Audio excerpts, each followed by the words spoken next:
सरे मिंबर वो ख्वाबों के महल तामीर करते हैं, इलाजे गम नहीं करते फकत तकरीर करते हैं। हमारी शायरी में दिल धड़कता है जमाने का, जो हम महसूस करते हैं वही तहरीर करते हैं। और इलाहाबाद यूनिवर्सिटी में पढ़ा हुआ व्यक्ति इतना बकैत हो जाता है कि वो कहीं भी कुछ भी मतलब वो सुना सकता है, प्रभावित कर सकता है लोगों को, मेरा मानना है। तो चाइना का मोबाइल है तो जोर की आवाज है और पूरा डब्बा जो है वो गूंज रहा है, तो मैं खुद ही अच्छा बैठ के मंद मंद मुस्कुरा भी रहा हूं कि मैंने ही इसको पढ़ा है और कोई मुझे पहचानता भी नहीं। इस शख्स के लिए कांग्रेस से जुड़ना चाहिए। और मैं कांग्रेस से बाद में जुड़ा, राहुल गांधी से पहले जुड़ा। तो देश दुनिया में अगर मैं किसी को अपना नेता मानता हूं तो उस व्यक्ति का नाम राहुल गांधी। ये वक्त शिकवा शिकायत का नहीं है, ये वक्त ये है कि पुरानी चीजें भूलिए, आगे आइए, बढ़िए। खतरा संविधान पर है, खतरा लोकतंत्र पर है, उसे बचाने की जरूरत। इस देश में सेकुलर लफ्ज को सबसे ज्यादा भला बुरा, मतलब भला नहीं सिर्फ बुरा किसी ने कहा है तो असदुद्दीन ओवैसी ने कहा। उतना तो भाजपा के नेताओं ने भी नहीं कहा है, वो चाहे पार्लियामेंट हो चाहे पार्लियामेंट के बाहर हो। मैं अक्सर सोचा करता था कि काश देश का एक एक व्यक्ति राहुल गांधी से एक बार व्यक्तिगत तौर पर जरूर मिल ले। जिस दिन देश का व्यक्ति उनसे व्यक्तिगत मिल लेगा उस दिन उसकी सारी अवधारणाएं एक झटके में टूट जाएंगी। ये है राहुल गांधी, जो ये संदेशा देना चाहते हैं कि नहीं, तुम जो नैरेटिव बना रहे हो मैं उससे नहीं डर रहा हूं, मैं इस देश के एक एक व्यक्ति के साथ खड़ा हूं, मैं इस देश की समानता और इस देश के संविधान और इस देश के बंधुत्व में यकीन रखता हूं। ये है राहुल गांधी। शाहरुख खान साहब मुझे बतौर अभिनेता बहुत पसंद है और बतौर इंसान भी। मेरा अपना मानना है कोई भी कलाकार जो है ना, उसमें कोई भी हुनर हो, उसे सिर्फ हुनर देख करके उतना प्यार नहीं आता जितना उसकी पूरी शख्सियत पे आता है। मतलब बतौर इंसान भी अगर वो क्या जो किरदार वो निभा रहा है उसको अपनी जिंदगी में भी निभा पा रहा है या नहीं, थोड़ा तो देखा जाना चाहिए। और जब मैं पूरी इंडस्ट्री को देखता हूं कि एक समय जब तमाम बड़े लोगों ने एकदम मतलब रीढ़ पूरी तरह से झुका दी हो, सजदे कर रखे हो, ऐसे में शाहरुख खान थोड़ा सा दिखता है कि नहीं, वह एक जमीर के साथ जिंदा है वो।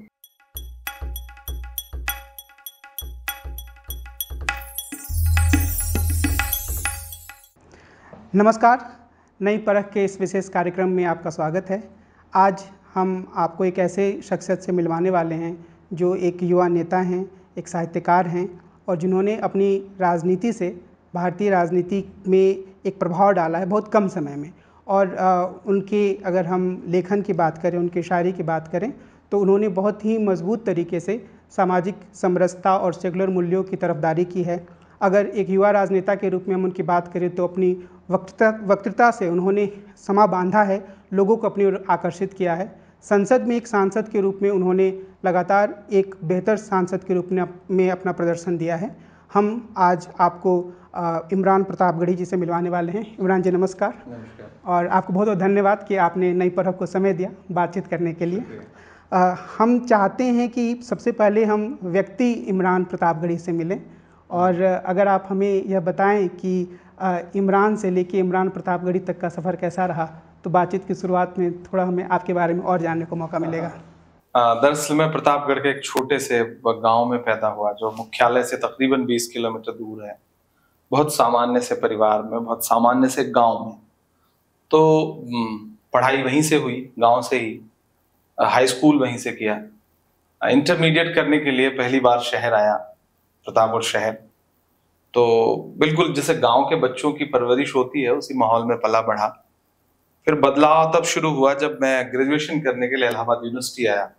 इलाहाबाद यूनिवर्सिटी ने बहुत प्रभाव डाला जिंदगी में और पहली बार इमरान से इमरान प्रतापगढ़ी वाली जो पहचान मिली वो इलाहाबाद यूनिवर्सिटी के दौरान मिली। शेर व शायरी की तरफ शुरू से झुकाव था, वहां से पॉपुलर होना शुरू हुआ।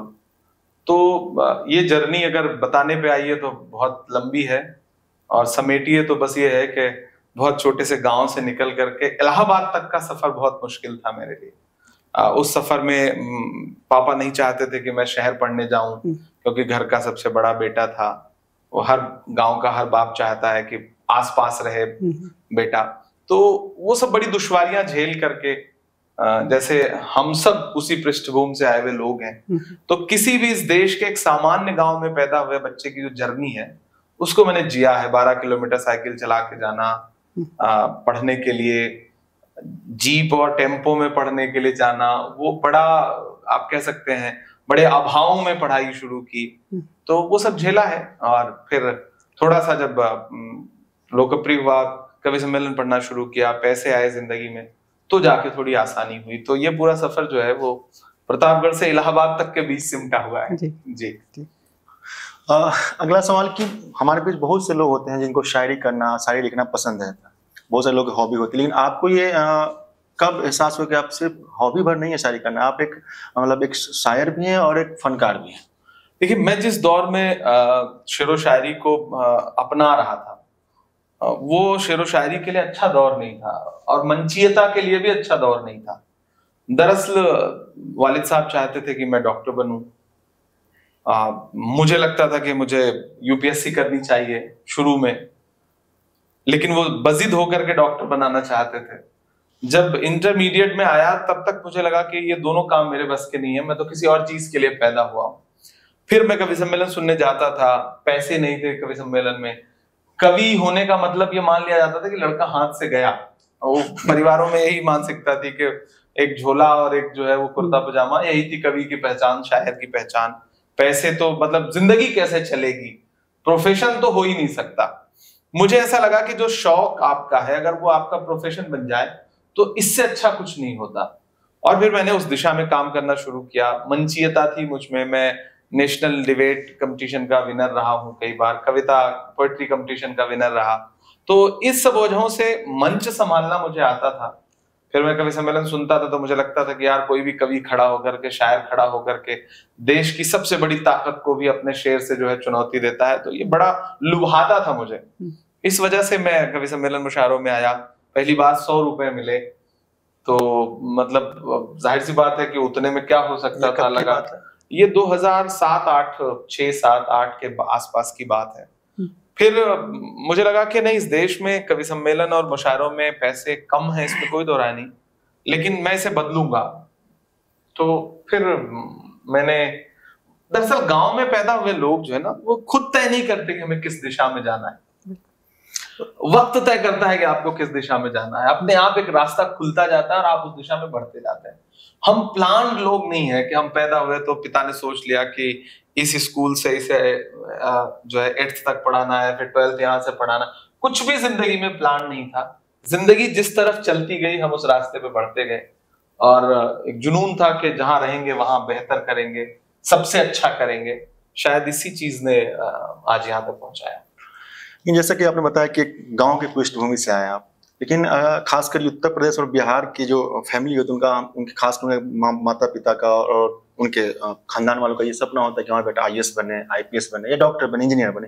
लेकिन आपने जब अपने घर वालों का कहने मैं शायर बनूंगा, ये कितना बड़ा चैलेंज था अपने घर के लिए आप? दरअसल हाँ, ये मेरे लिए भी यही दबाव था और मैं इसे बहुत झेलता रहा। और एक वक्त तक जब मैं मतलब उत्तर प्रदेश में यश भारती पुरस्कार मुझे मिला और मैं अच्छा मुशायरों में पैसे कमाने लगा, तब भी वालिद साहब को ये लगता था कि काश मैं IAS बन गया होता, काश मैं MBBS बन गया होता। और उनके कुछ दोस्त थे जिनकी नजर में आज मैं मेंबर ऑफ पार्लियामेंट हूं, फिर भी उन्हें लगता है कि मैं IAS क्यों नहीं हूं।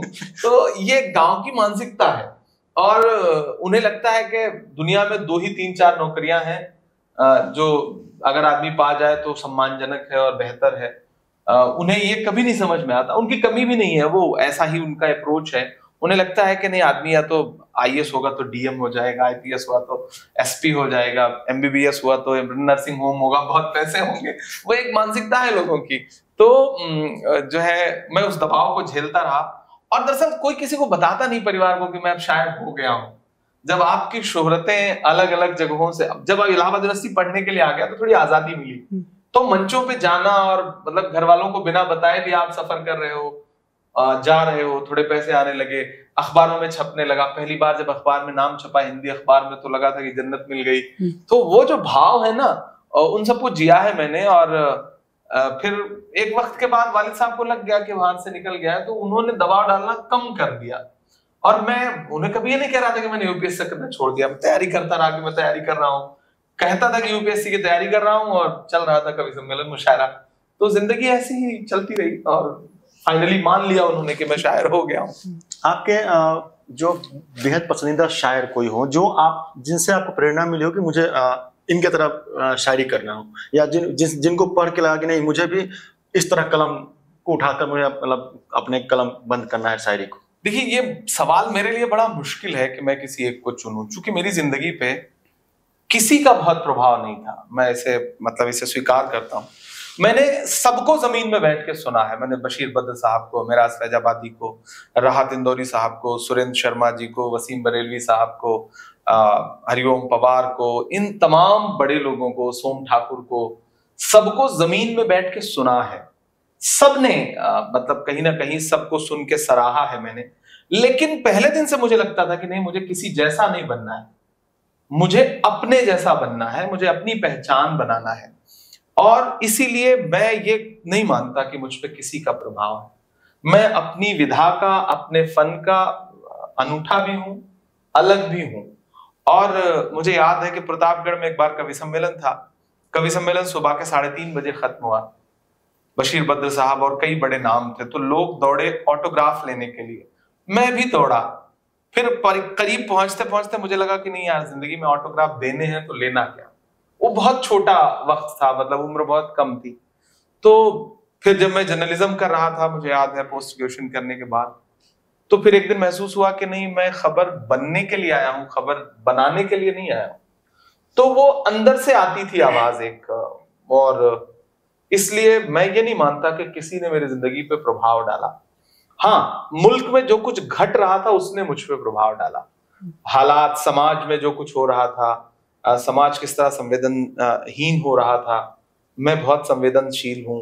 तो 2010 के बाद का जो हिंदुस्तान है, उसमें जो कुछ घट रहा था उसने मुझे बहुत प्रभावित किया, और मेरी कविता को एक दिशा भी दी उसने। पहले जो मैं जुल्फ और आंचल और प्रेम के गीत रचने की सोचता था, फिर मुझे लगा कि नहीं, मुझे दर्द गाना है, मुझे पीड़ा गानी है, और फिर मैंने नज़में कहनी शुरू की। तो जैसा आपने भी कहा कि मुझे जुल्फ, आंचल और मोहब्बत, प्रेम की शायरी से हटकर अब समाज के दर्द को गाना मुझे, तो आपको क्यों ना कहा जाए कि आप हबीब जालिब के कहीं करीब दिखते हैं? नहीं, हबीब जालिब को मैंने बहुत बाद में सुना, और ये मैं मानता हूं कि मुझे देर लगी। मैं 2016 में हबीब जालिब को मैंने सुना, हाँ 16 में। और हबीब जालिब, तब तक मैं खूब पॉपुलर था, मुझे यश भारती मिल चुकी थी। तो हबीब जालिब को सुनने के बाद लगा कि यार ये वो बंदा है, मतलब ये वो शख्स है, मैं जिसके जैसा हूं या जिसके जैसा बन सकता हूं, या जिसको अपनाना चाहिए। हबीब जालिब की नज़में, और हबीब जालिब की सिर्फ नज़में नहीं, उनकी जिंदगी कितनी दुश्वारियों भरी रही, कितना झेला उन्होंने, सीधे हुकूमत से लड़ते रहे। तो सरहद के उस पार के एक शायर ने कि उसके इंकलाब ने बहुत मुतासिर किया। और मुझे लगता है कि आप बहुत संवेदनशील हैं, बहुत मोहब्बत भरे हैं, तभी आप इंकलाब ला सकते हैं, या इंकलाब आपके अंदर आ सकता है। तो हबीब जालिब, अब मैं कहता हूं कि उनको सुनने के बाद लगा कि अब तक जिंदगी में जो कुछ कहा है, सारी नज़में जो है वो हबीब जालिब की एक नज़्म पे न्यौछावर की जा सकती है। हबीब जालिब में कुछ पसंदीदा एक? नहीं, हबीब जालिब का तो सब पसंद है। एक लाइन जो मतलब ज़ुल्मत को जिया क्या लिखना, वो जो नज़्म है उनकी, और दस्तूर जो उनकी नज़्म है, वो भी बहुत पसंद है। उसके अलावा जो कुछ गजलें भी उन्होंने कही, वो भी बहुत शानदार है। सरे मिंबर वो ख्वाबों के महल तामीर करते हैं, इलाजे गम नहीं करते फकत तकरीर करते हैं। हमारी शायरी में दिल धड़कता है जमाने का, जो हम महसूस करते हैं वही तहरीर करते हैं। तो हबीब जालिब ने बहुत लुभाया मुझे, इसमें कोई दो राय नहीं। अच्छा, आप उत्तर प्रदेश से मूलतः उत्तर प्रदेश से आते हैं, और मुशायरे और कवि सम्मेलन को हम राजनीतिक स्तर पर, आप दोनों में क्या अंतर कर पाते हैं? दोनों में बहुत अंतर है। भाषा का अंतर तो है ही, दोनों की ऑडियंस भी बहुत हद तक अलग है। कवि सम्मेलनों का बहुत राजनीतिक इस्तेमाल हुआ है इस देश में, और जिसको समझा भी नहीं गया। ये बात मैं बहुत जिम्मेदारी से कह रहा हूं। मैं जब 2010 से 2012, 13, 14 कवि सम्मेलनों में खूब सक्रिय था, कवि सम्मेलन खूब पढ़ रहा था, तो मैंने देखा कि आरएसएस ने किस तरह कवि सम्मेलनों का इस्तेमाल किया है। उनका एक विंग है, लिटरेरी विंग, संस्कार भारती। संस्कार भारती के बैनर तले हुए कवि सम्मेलन मैंने खूब पढ़े हैं। तो मैंने वहां बैठ के देखा है कि किस तरह से अपनी विचारधारा को कवि सम्मेलनों के जरिए जनता के दिलो दिमाग में डाला गया। मैंने ये देखा कि उनकी कविता जो है वो शुरू होती थी कश्मीर से, पाकिस्तान से और खत्म होती थी आके भारत के मुसलमान पर, मैंने वो करीब से बैठ के सुना है। आज भी कवि सम्मेलनों को लेकर के ग्रामीण अंचलों में एक सम्मान है, कवियों को बौद्धिक माना जाता है और लगता है कि कवि निष्पक्ष है और सच बोल रहा है। तब और आसान हो जाता है अपनी वैचारिकता को जनता के अंदर तक घुसेड़ना, जैसा इस देश में कुछ चैनलों ने किया कि उनकी बड़ी कबूलियत थी, बड़ी स्वीकार्यता थी, लेकिन पिछले 7-8 साल में उनकी पक्षधरता ने सरकार का बड़ा फायदा किया। तो कवि सम्मेलनों के जरिए वो हो रहा था, मैंने उसे करीब से देखा। और उसके बाद फिर मैं 2014 के आसपास, 13 के आसपास मुशायरों की दुनिया में आया। और मुशायरों में आने के बाद मुझे लगा कि यहाँ तो शाम से शुरू हो रही है लबो रुखसार, जुल्फ आंचल, खत, नवाबियत, हुकूमत, बस इससे ज्यादा कुछ सोचा ही नहीं जा रहा। मतलब पूरी तरह से वो ऑडियंस जो है सुबह जा रही है तो ना तो कोई पॉलिटिकल मैसेज लेके जा रही है और ना कोई पॉलिटिकल मैसेज देने की कोशिश है। मुझे लगा कि मुझे इस प्लेटफॉर्म को बदलना चाहिए और मैंने उस प्लेटफॉर्म को बदला। वहां ग्लैमर नहीं था, पैसा नहीं था। कवि सम्मेलन और मुशायरे में फर्क यह था कि जिस वक्त कवि सम्मेलन का शायर एक कवि सम्मेलन का 1 लाख रुपया मानदेय ले रहा था, उस वक्त जो सबसे बड़ा कवि था, उस वक्त मुशायरे का सबसे बड़ा शायर 15,000 रुपए पेमेंट ले रहा था। तो ये फर्क था, मैंने उस फर्क को खत्म किया। जी, आगे मैं आऊंगा इस सवाल पर, लेकिन दूसरा सवाल कि जैसे मैं जिस लाइन में हूँ, मैं एकेडमिक्स में हूँ, तो एकेडमिक्स में भी एक माना जाता है कि एक गॉड फादर की बहुत बड़ी भूमिका होती है अपने विद्यार्थी को या अपने रिसर्चर स्टूडेंट को आगे बढ़ाने में। उसी तरह मुशायरे में भी एक मैंने, क्योंकि मैं मुशायरे पे अपना पीएचडी चैप्टर लिख रहा हूँ, तो उस मुशायरे में मैं ये पढ़ा और मुझे लगा कि उसमें उस्ताद की बहुत बड़ी भूमिका होती है, या कोई ऐसा आपके जो जिसे आप गुरु मानते हैं। तो उस तरह इस उस्ताद की भूमिका को मुशायरे में किसी युवा शायर को अपने आप को स्थापित करने के लिए, आगे बढ़ने के लिए, इस पूरे उस्ताद की भूमिका पर आपकी क्या राय है? दरअसल ये जरूरी है, इसमें कोई दो राय नहीं, लेकिन दुनिया में कुछ लोग अपवाद बन के पैदा होते हैं। मैं, चाहे वो मुशायरा हो चाहे वो राजनीति हो, दोनों में अपवाद, मैं मानता हूं कि मेरे साथ अपवाद जुड़ा रहा। शुरू में प्रतापगढ़ में जब मैं 2006-07 जब बिल्कुल बच्चा सा था, तो हमारे यहाँ एक अवधी के कवि थे, आद्या प्रसाद उन्मत्त जी। तो वो बड़े अच्छे व्यक्ति थे, तो उनकी कविताएं बड़ा प्रभावित करती थी, लेकिन अवधी भाषा की अपनी लिमिटेशंस थी। वो 4-5-6 जिले, उससे आप आगे जा नहीं सकते थे। तो मैं उनके पास बैठा खूब, उनका बड़ा आशीर्वाद रहा। प्रतापगढ़ में पैदा हुए हर साहित्यिक व्यक्ति को उनका आशीर्वाद रहा, मैं ये मानता हूँ। उनको कम पढ़ा गया, उनको उनके साथ न्याय नहीं हुआ अवधी भाषा में, मेरा अपना मानना है। तो और मैं कभी कुछ बना तो मैं कोशिश करूंगा कि मैं उनके साथ, जुमई खां आजाद के साथ, 2 बड़े नाम रहे प्रतापगढ़ में अवधी भाषा के, जिनके साथ न्याय होना चाहिए था। तो मैं उनके पास बैठा, उनका आशीर्वाद भी रहा। लेकिन जाहिर सी बात है कि वो बहुत जिले स्तर के कवि सम्मेलन या फिर मंडल स्तर के कवि सम्मेलन में ही भाग ले सकते थे आप, और मेरी भाषा अवधी में मुझे कविताएं नहीं लिखनी थी। तो उसके बाद फिर कभी कोई गुरु उस्ताद जैसा कुछ रहा नहीं कॉन्सेप्ट जिंदगी में। मैं तो आया ही था दायरे तोड़ने के लिए, जो बाउंड्रीज थी उनको तोड़ने के लिए। तो मैं तो मतलब मैंने बड़ों की दुश्मनी झेली बनिस्बत उससे कि उनका सर पे हाथ रहता। उसी को मैं जानना चाहता हूँ कि जब आप बिल्कुल आपका कोई बैकग्राउंड नहीं था, ना आप शायर फैमिली से थे, ना आपका कोई उस्ताद था, तो उस मुशायरे पे के प्लेटफॉर्म पे जो हेजेमनी था, उस हेजेमनी को आपको चैलेंज करने में और अपना जगह बनाने में क्या दुश्वारियां हुआ? उस दुश्वारी को थोड़ा जानना चाहता हूं। दरअसल मुझे याद है कि 2012 था शायद, आजमगढ़ में एक मुशायरा था, मैं उसमें आमंत्रित था। मैं हिंदी लिटरेचर का स्टूडेंट रहा, तो मेरा तलफ्फुज बहुत अच्छा नहीं था, जिसको आप कहते हैं ना उच्चारण। तो मैं पहली बार मुशायरे में बुलाया गया था मुझे कवि सम्मेलन में, जब मैं पॉपुलर हो गया, कवि सम्मेलन में पैसे बेहतर थे, तो मैं गया तो एक बड़े शायर ने मुझ पर बड़ा पीछे से तंज किया। तो बहुत कचोटा वो मन को कि मतलब इतना भी बर्दाश्त नहीं, सिर्फ आपका तलफ्फुज एक जगह जबान फिसल गई तो पीछे से तंज हुआ। बड़े नाम, बहुत बड़े नाम थे वो, तो मैं नाम नहीं लूंगा। तो मुझे उस दिन लगा कि नहीं यार, इस इंडस्ट्री को तो बदल के रख देना है, मतलब इस पे राज करना है।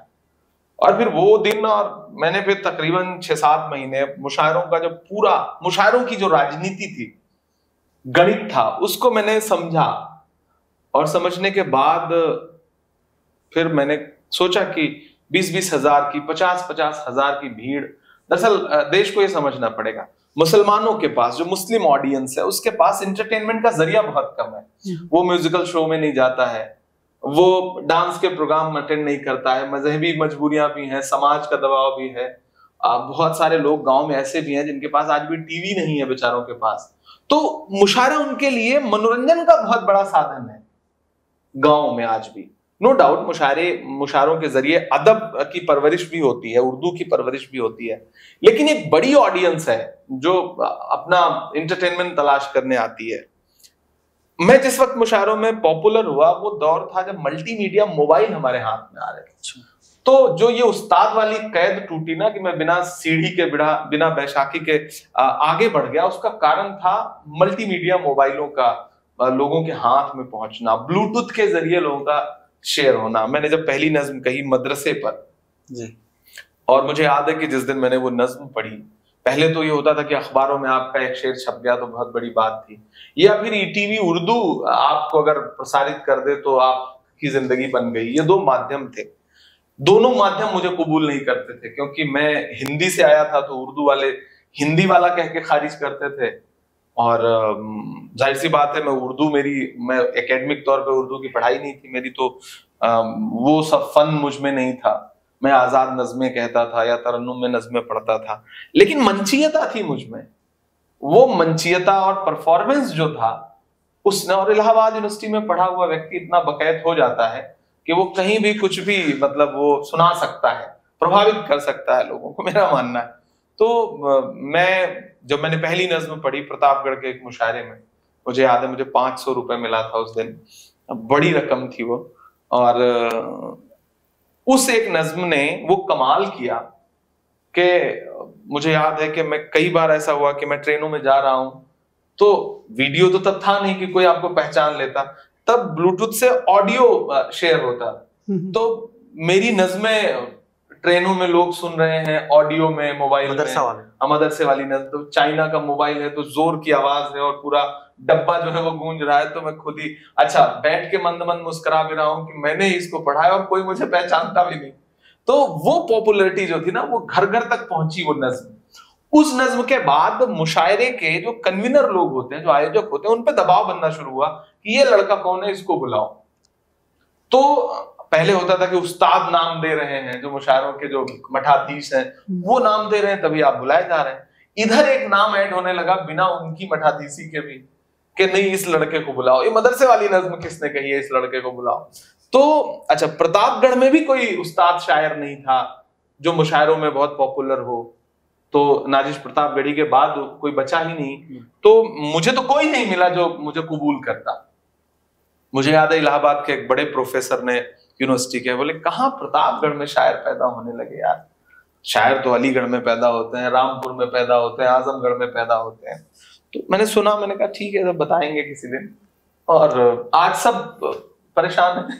इसी मदरसे वाले लाइन से आप, मैं कहीं सुना कि आप उमरा पे गए थे, कुछ ऐसा इंसिडेंस है? 2012 में मैं पहली बार जो है इंडियन एम्बेसी ने मुझे बुलाया, इसी नज्म के पॉपुलर होने के बाद।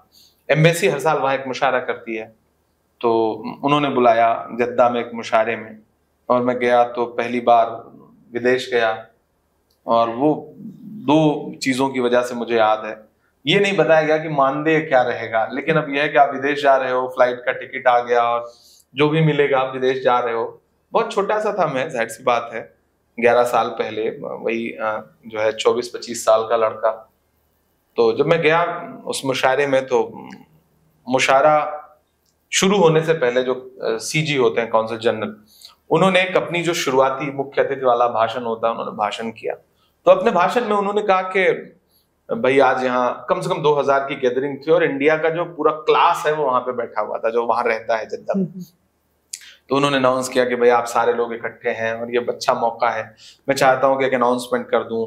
उन्होंने कोई नंबर गिनाया कि हिंदुस्तान के इतने कैदी हैं जो यहाँ की जेलों में कैद हैं और सजा पूरी कर चुके हैं, लेकिन जुर्माने की रकम नहीं अदा कर पाए हैं, इसलिए उनको छोड़ा नहीं जा रहा है। तो हम सबसे जो है वो कंट्रीब्यूशन मांग रहे हैं कि आप लोग डोनेट करिए ताकि उन कैदियों को छुड़ाया जा सके।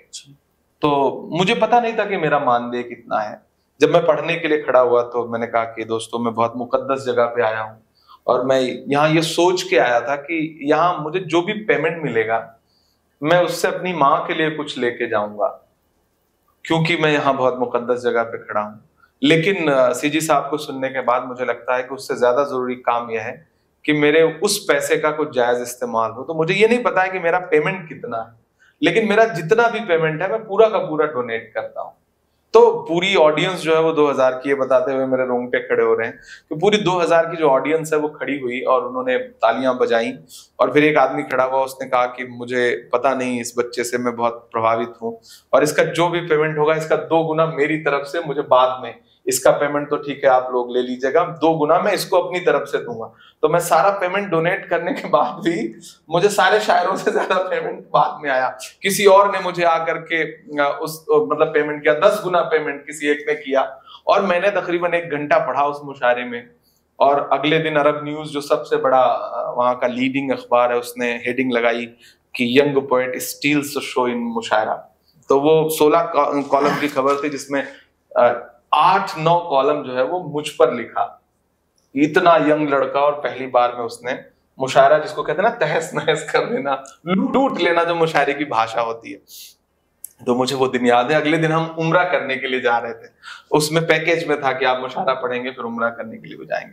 तो सारे लोग अखबार का इंतजार कर रहे थे। तो हिंदुस्तान के सारे बड़े शायर थे उसमें, एक जो सबसे बड़े शायर थे वो भी अखबार का इंतजार कर रहे। हम लोग गाड़ी में बैठ चुके थे, एक ही गाड़ी थी जिसमें सारे शायर थे, वो ट्रेवलर वाली जो एक बड़ी गाड़ी होती है। तो जैसे ही अखबार आया उन्होंने खोला, हेडिंग देखी और उसके बाद पलक पे उसको पटक के अखबार का, यहाँ भी लोगों को शायरी सुननी नहीं आती। मैं पीछे बैठा हुआ था, मैं हंसने लगा। तो वो बड़ा शानदार वाकया था। और फिर हम उम्रा करने गए और हम वहां खड़े होकर के खाने काबा के सामने हमने खुद से ये बात कही कि लोग कहते हैं कि शायरी जो है वो भटकाती है, लेकिन शायरी ही सबसे बड़ा जरिया बनी कि आज मैं सबसे मुकद्दस और मुकम्मल जगह पे पहुंचा हुआ हूँ। तो ये मेरी जिंदगी का बड़ा शानदार वाकया है। एक और चीज की, जब आप एक छोटे से गांव से एक लंबा सफर तय करके यहाँ देश की सबसे बड़ी संसद पार्लियामेंट में पहुंच चुके हैं, तो वहां पे आने के बाद आप अपने आप निजी जिंदगी में एक शायर के रूप में देखना पसंद करते हैं, एक सांसद इमरान? एक्चुअली दुनिया चाहती है कि मैं बतौर सांसद अपने आप को देखूं। अब मैं कोशिश करता हूं कि मैं थोड़ा थोड़ा शायर रहूं, थोड़ा थोड़ा सांसद रहूं। दोनों जिम्मेदारियां निभानी है, जाहिर सी बात है। पहली खुद को लिए निभानी है, अपने फैंस के लिए निभानी है। एक बड़ा तबका है जो मुझे बतौर शायर आज भी चाहता है कि मैं उसी तरह मुशायरों में शिरकत करूं, क्योंकि मुशायरों को मैंने एक मैं उसे अपनी बड़ाई के नजरिए से नहीं कह रहा हूं, मुशायरों में एक नई ऑडियंस लेके आया मैं। मेरी वजह से आए वो, मुझे सुनते थे, सोशल मीडिया लोगों की जिंदगी में आ रहा था, तो मेरा अपडेट पढ़ करके कि मैं फलां मुशायरे में आ रहा हूं, एक वो 1001 आदमियों की भीड़ ऐसी किसी भी शहर में आ जाती थी जो कहीं और अपना एंटरटेनमेंट तलाश रही थी, कहीं और थी वो, लेकिन वो आई मुशायरों में क्योंकि उसे इमरान प्रतापगढ़ी को सुनना था।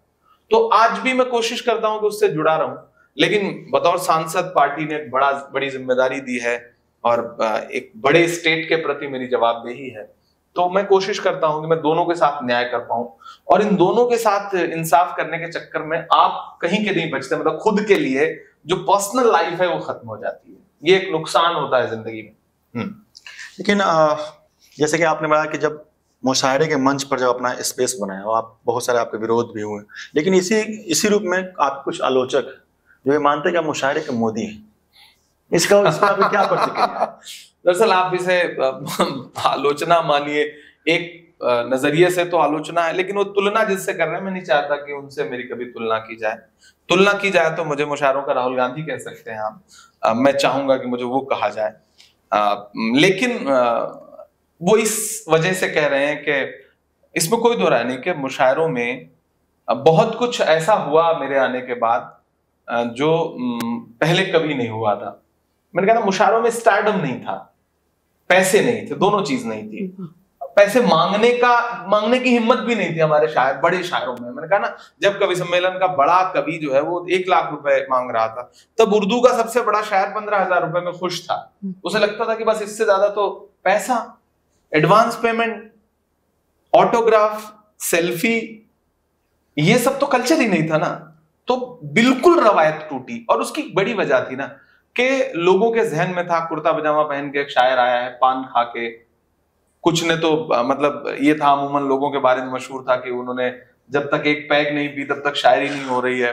तो मैं इन सारे दायरों को तोड़ रहा था। वो जो सामने नौजवान पीढ़ी बैठी थी उसे लगता था कि मेरी उम्र का है ये, मेरे जैसा है, और मुद्दों पर बात कर रहा है। मैंने मुद्दों की शायरी की।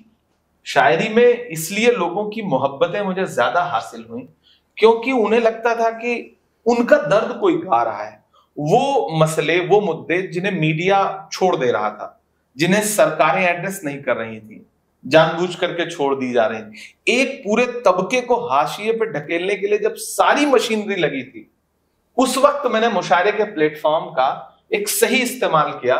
मुझे लगता था कि मैं यहां से उठाऊंगा। मैंने नजीब पर जब नज्म कही तो मैंने हिंदुस्तान भर में मुझे हजारों ऐसे रिएक्शंस लोगों के मिले हैं कि जब माओ ने ये कहा कि हमने बेटा तुम्हारी वजह से जाना कि उस बच्चे के साथ क्या हुआ, उसकी माँ किस तरह रोती है, तो मुझे ऐसे दुनिया भर से ऐसे रिएक्शंस आए। तो वो जिन मुद्दों को मैंने कहना शुरू किया, फिर मैंने सिर्फ उस पर नज़में नहीं पढ़ी, मैं मुद्दों के लिए जमीन पे भी उतरा। मैं नजीब के लिए खड़ा हुआ, मैं तबरेज अंसारी के लिए खड़ा हुआ, मैं झारखंड में लिंचिंग हुई तो खड़ा हुआ, मैं पहलू खान की लिंचिंग हुई तो परिवार के पास गया, जुनैद को मारा गया तो मैं परिवार के पास गया। तो एक शायर जो है वो, उसका एक सीमित दायरा था, मैं उन दायरों से बाहर निकला। मैंने मंच पे आवाज उठाई बतौर नज्म, और फिर उससे नीचे उतरा। 2015 में जब अखलाक की लिंचिंग हुई तो उसके दूसरे दिन जामिया में मुशायरा था, और मैंने रात में नज्म कही, और नज्म कहने के बाद मैंने स्टेज से ऐलान किया कि मुझे नहीं पता है मेरा पेमेंट कितना है। तब तक मेरा पेमेंट ठीक ठाक था, लाखों में था, लेकिन मैं ये पूरा पेमेंट अखलाक के परिवार को डोनेट करूंगा, क्योंकि सरकार ने ऐलान किया था कि हम 10 लाख रुपया इस परिवार को दे रहे हैं बतौर मुआवजा। तो मैंने उसी स्टेज से कहा कि हम सरकार के पैसे के मोहताज नहीं हैं, हम आवाम से अपील करेंगे कि उस परिवार की मदद करिए और सरकार के पैसे को ठोकर मारा जाए। उसके बाद फिर बढ़कर के वो मुआवजा 40 लाख रुपए हुआ 2 दिन बाद। उसी स्टेज पे अरविंद केजरीवाल बैठे थे, और अरविंद केजरीवाल ने माइक से ऐलान किया कि मैं सुबह अखलाक के परिवार से मिलने जा रहा हूँ। और मैं अगली सुबह मैं भी गया, और मैंने वो लिफाफा जो मुझे मिला था मैंने जस का तस उनके परिवार को दिया, और मैं वापस लौटा। तो मैं जमीन पे भी खड़ा हुआ। तो लोगों को ये लगा कि नहीं यार, ये सिर्फ माइक से बात नहीं कर रहा है, मुद्दों पर जा भी रहा है। मैंने ब्लड डोनेशन कैंप लगाया लिंचिंग के खिलाफ, और एक दिन में हमने 2816 यूनिट ब्लड डोनेट किया, एहतजाज किया, विरोध दर्ज कराया लिंचिंग के खिलाफ कि हमारा खून सड़क पे बहा रहे हो, मत बहाओ, हम इसे डोनेट करते हैं, ये सेना के जवानों के काम आएगा, किसानों के काम आएगा। तो जब आप अपने मुद्दों पर स्टैंड लेते हुए दिखते हैं ना, तो आवाम का प्यार भी जो पहले कभी किसी को नहीं मिला था वो मुझे हासिल हुआ। शायद इसी वजह से लोगों को ये उपमाएं मुझे देनी पड़ी कि मैं मुशायरों का ये हूँ, मुशायरों का वो हूँ। हाँ, मैं मुशायरों का इमरान प्रतापगढ़ी हूँ। मैं नहीं सोचता कि मेरी तुलना किसी से की जा सकती है।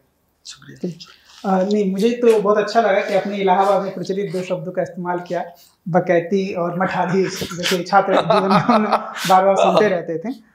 लेकिन एक राजनीतिक कार्यकर्ता या एक राजनीतिक व्यक्ति के रूप में आपके मानस को बनाने में इलाहाबाद की क्या भूमिका रही? देखिए, इलाहाबाद आपके अंदर सब कुछ पैदा करता है, मेरा अपना मानना है। अब जो राजनीति हम दिल्ली में बड़े बड़े लोग जो बहुत दिन बाद सीखते हैं, वो इलाहाबाद यूनिवर्सिटी आपको 3 साल में सिखा देती है।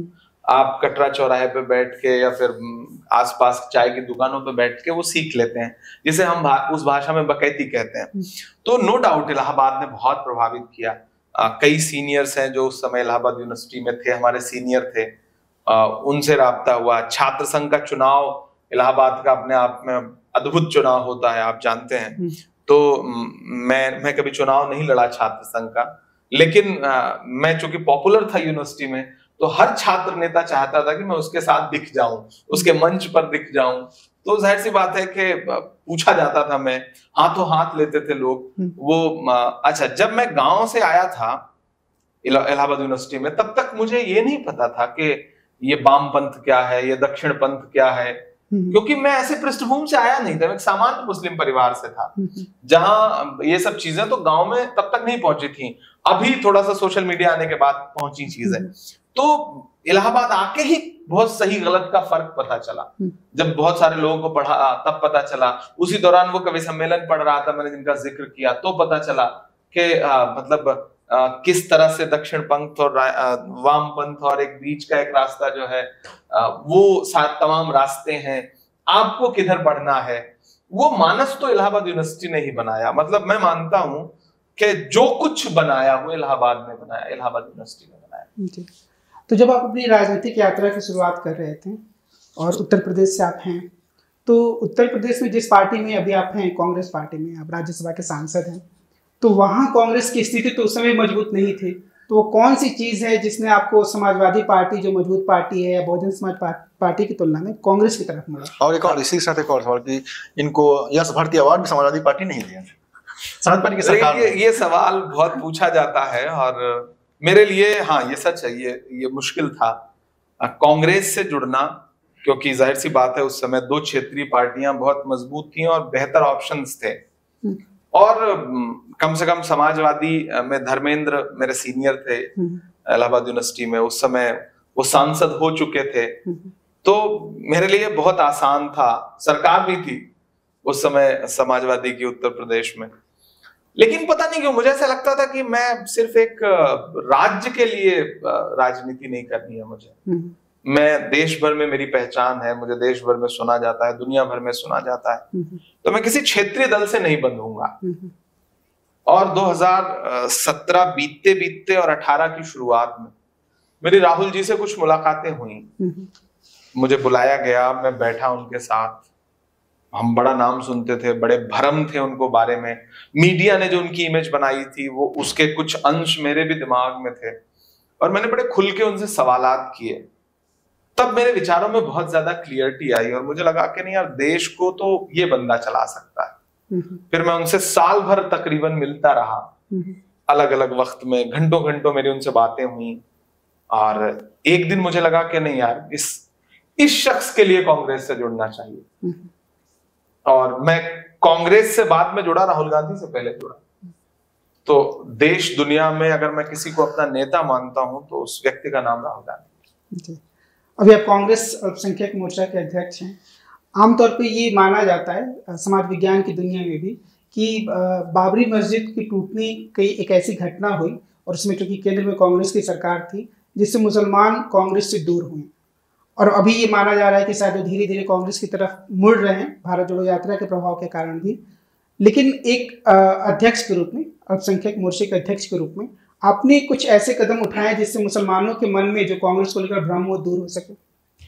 देखिए, इसमें कोई दो राय नहीं कि उस घटना ने हिंदुस्तान के मुसलमानों के दिलो दिमाग में बहुत गहरा असर डाला, और वक्त वक्त पर वो जो जख्म था उसको कुरेदने वालों ने कुरेदा भी खूब। उसे कुरेदने में भारतीय जनता पार्टी भी शामिल रही, और तमाम ऐसे और संगठन जो दूसरे पक्ष की तरफ से थे वो भी खड़े किए गए उन्हें कुरेदने के लिए।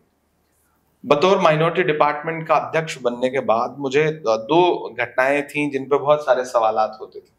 चूंकि मैं माइनॉरिटी डिपार्टमेंट का चेयरमैन हूं, तो मेरे साथ सिख भाई भी जुड़ा है। मैं उसमें 6 कम्युनिटीज हैं, जैन हैं, बौद्ध हैं, पारसी हैं, ईसाई हैं, मुसलमान। तो मैंने संवाद करना शुरू किया, मैं लोगों के बीच में गया। लोगों का थोड़ा विश्वास था मुझ में, इसमें कोई दो राय नहीं। लोगों को लगता था कि मैं उनकी आवाज हूं, उनके लिए बोलता रहा हूं, हुकूमतों के खिलाफ बोलता रहा हूं। और मुझे यश भारती दी सरकार ने, लेकिन मैंने कभी उसका बोझ अपने कंधे पे महसूस नहीं किया। मैं 2014 से पहले की भी जो सरकार थी उसके समय भी इसी मुखर आवाज में बोलता था। तो एक भरोसा था लोगों का थोड़ा बहुत मुझ में। और फिर जब मैं लोगों के बीच गया तो मैंने एक बात कही कि इस हिंदुस्तान में, मुल्क में कुछ घटनाएं ऐसी घटी जिनकी वजह से आप नाराज होकर के अपने घर से वापस कहीं और चले गए। इसमें कोई दो राय नहीं कि कांग्रेस आपका घर है। कुछ बेहतर की तलाश में आप जहां गए, शायर की एक भाषा होती है बोलने की, तो मैंने कहा कुछ बेहतर की तलाश में जहां आप गए, आज 25 साल बाद, 30 साल बाद आपको ये महसूस हो रहा है कि आप जिस बेहतर की तलाश में गए थे वो आपको नहीं मिला वहां, तो वापस लौट आइए। हम गले लगाने के लिए तैयार बैठे हैं, हम इज्जत भी देंगे, मोहब्बत भी देंगे, मरहम भी लगाएंगे। तो और मुझे लगता है कि जिस बेहतर की तलाश में लोग गए थे उससे एक पूरी पीढ़ी जो है वो पछतावे की मतलब शक्ल में भी थी। उसे लग रहा था कि कुछ बेहतर नहीं मिला। उस घटना के बाद जन्मी हुई जो पार्टियां हैं उन्होंने भी कुछ बेहतर तो नहीं दिया। एक घटना इतिहास के दामन में एक बड़ी घटना है, इसमें कोई दोहरा नहीं। और जब मैं सरदार भाइयों के बीच में गया, मैंने सरदार भाइयों का एक कन्वेंशन किया और मैंने बड़ी खुल के बात की। तो हमारे डिपार्टमेंट में जो कुछ लोग हैं जो सरदारों का प्रतिनिधित्व करते हैं, उन्होंने हमसे कहा कि मत करिए सरदारों का कन्वेंशन। जब आप बात करेंगे तो आपसे सवाल पूछा जाएगा सिखों के प्रति जो घटनाएं घटी हैं। तो मैंने कहा नहीं, मुझे सुनना है, सुनना तो पड़ेगा, बात तो करनी पड़ेगी लोगों से। और फिर बहुत सारे लोगों ने जब अपनी बात रखी तो मैंने एक ही बात कही कि आपके दिल में बहुत बड़ा जख्म है, लेकिन हमसे पूछिए हमारे दिल में कितने जख्म हैं। हम तमाम जख्म लेकर भी इस देश के संविधान और लोकतंत्र को बचाने के लिए कांग्रेस के साथ खड़े हैं। तो आइए खड़े होइए। ये वक्त शिकवा शिकायत का नहीं है, ये वक्त ये है कि पुरानी चीजें भूलिए, आगे आइए, बढ़िए। खतरा संविधान पर है, खतरा लोकतंत्र पर है, उसे बचाने की जरूरत। और मुझे लग रहा है कि इस बीच लोग लौट रहे हैं।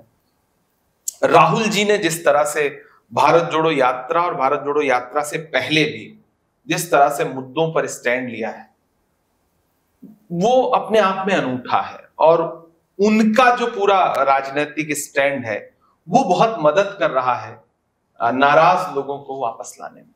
तो हमारा डिपार्टमेंट उसके लिए काम कर रहा है और मुझे लगता है कि मैं कुछ हद तक कामयाब हूं। आने वाले दिनों में और बेहतर हम कर पाएंगे।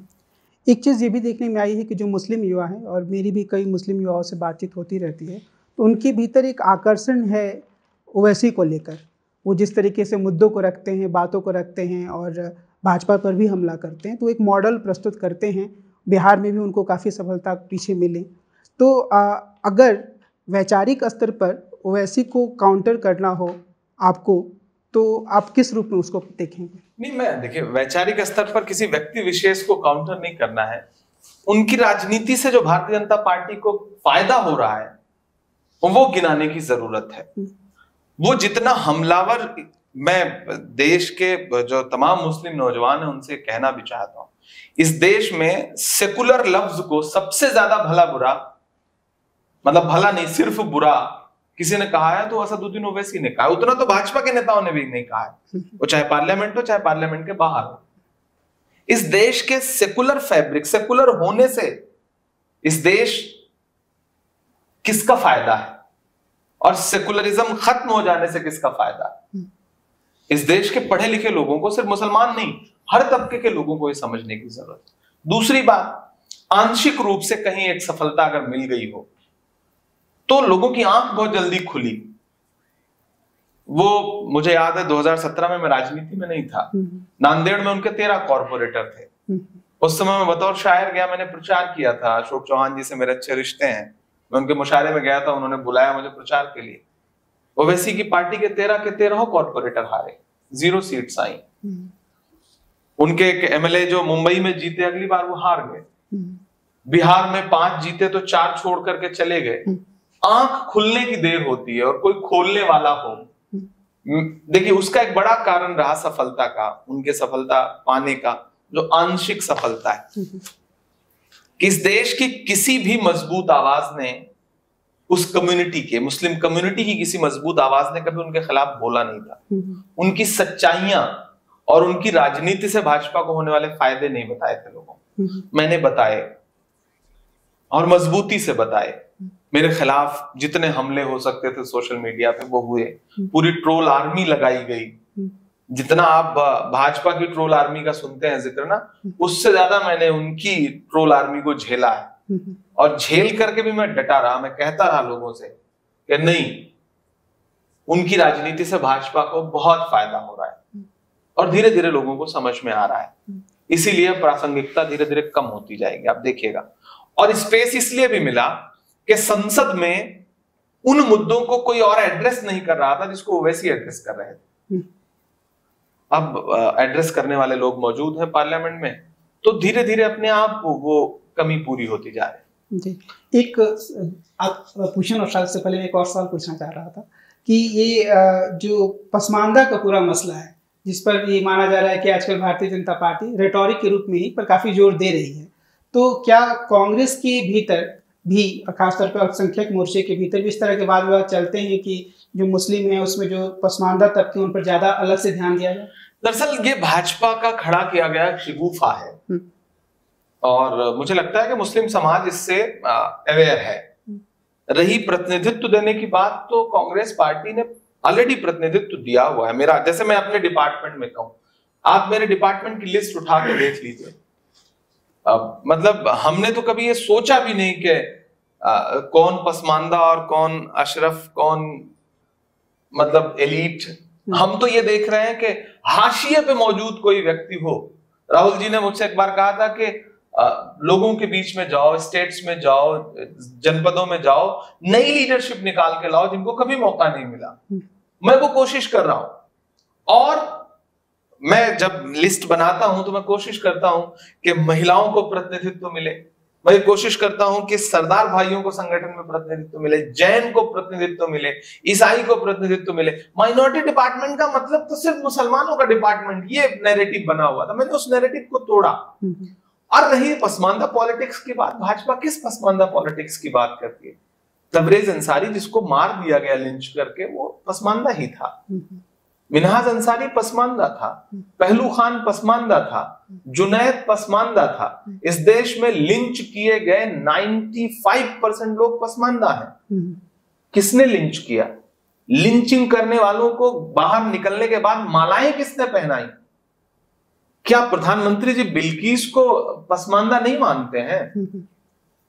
जिसके बलात्कारी जब रिहा हुए तो उनके गृह राज्य में भाजपा के नेताओं ने मालाएं पहना के जिनका स्वागत किया।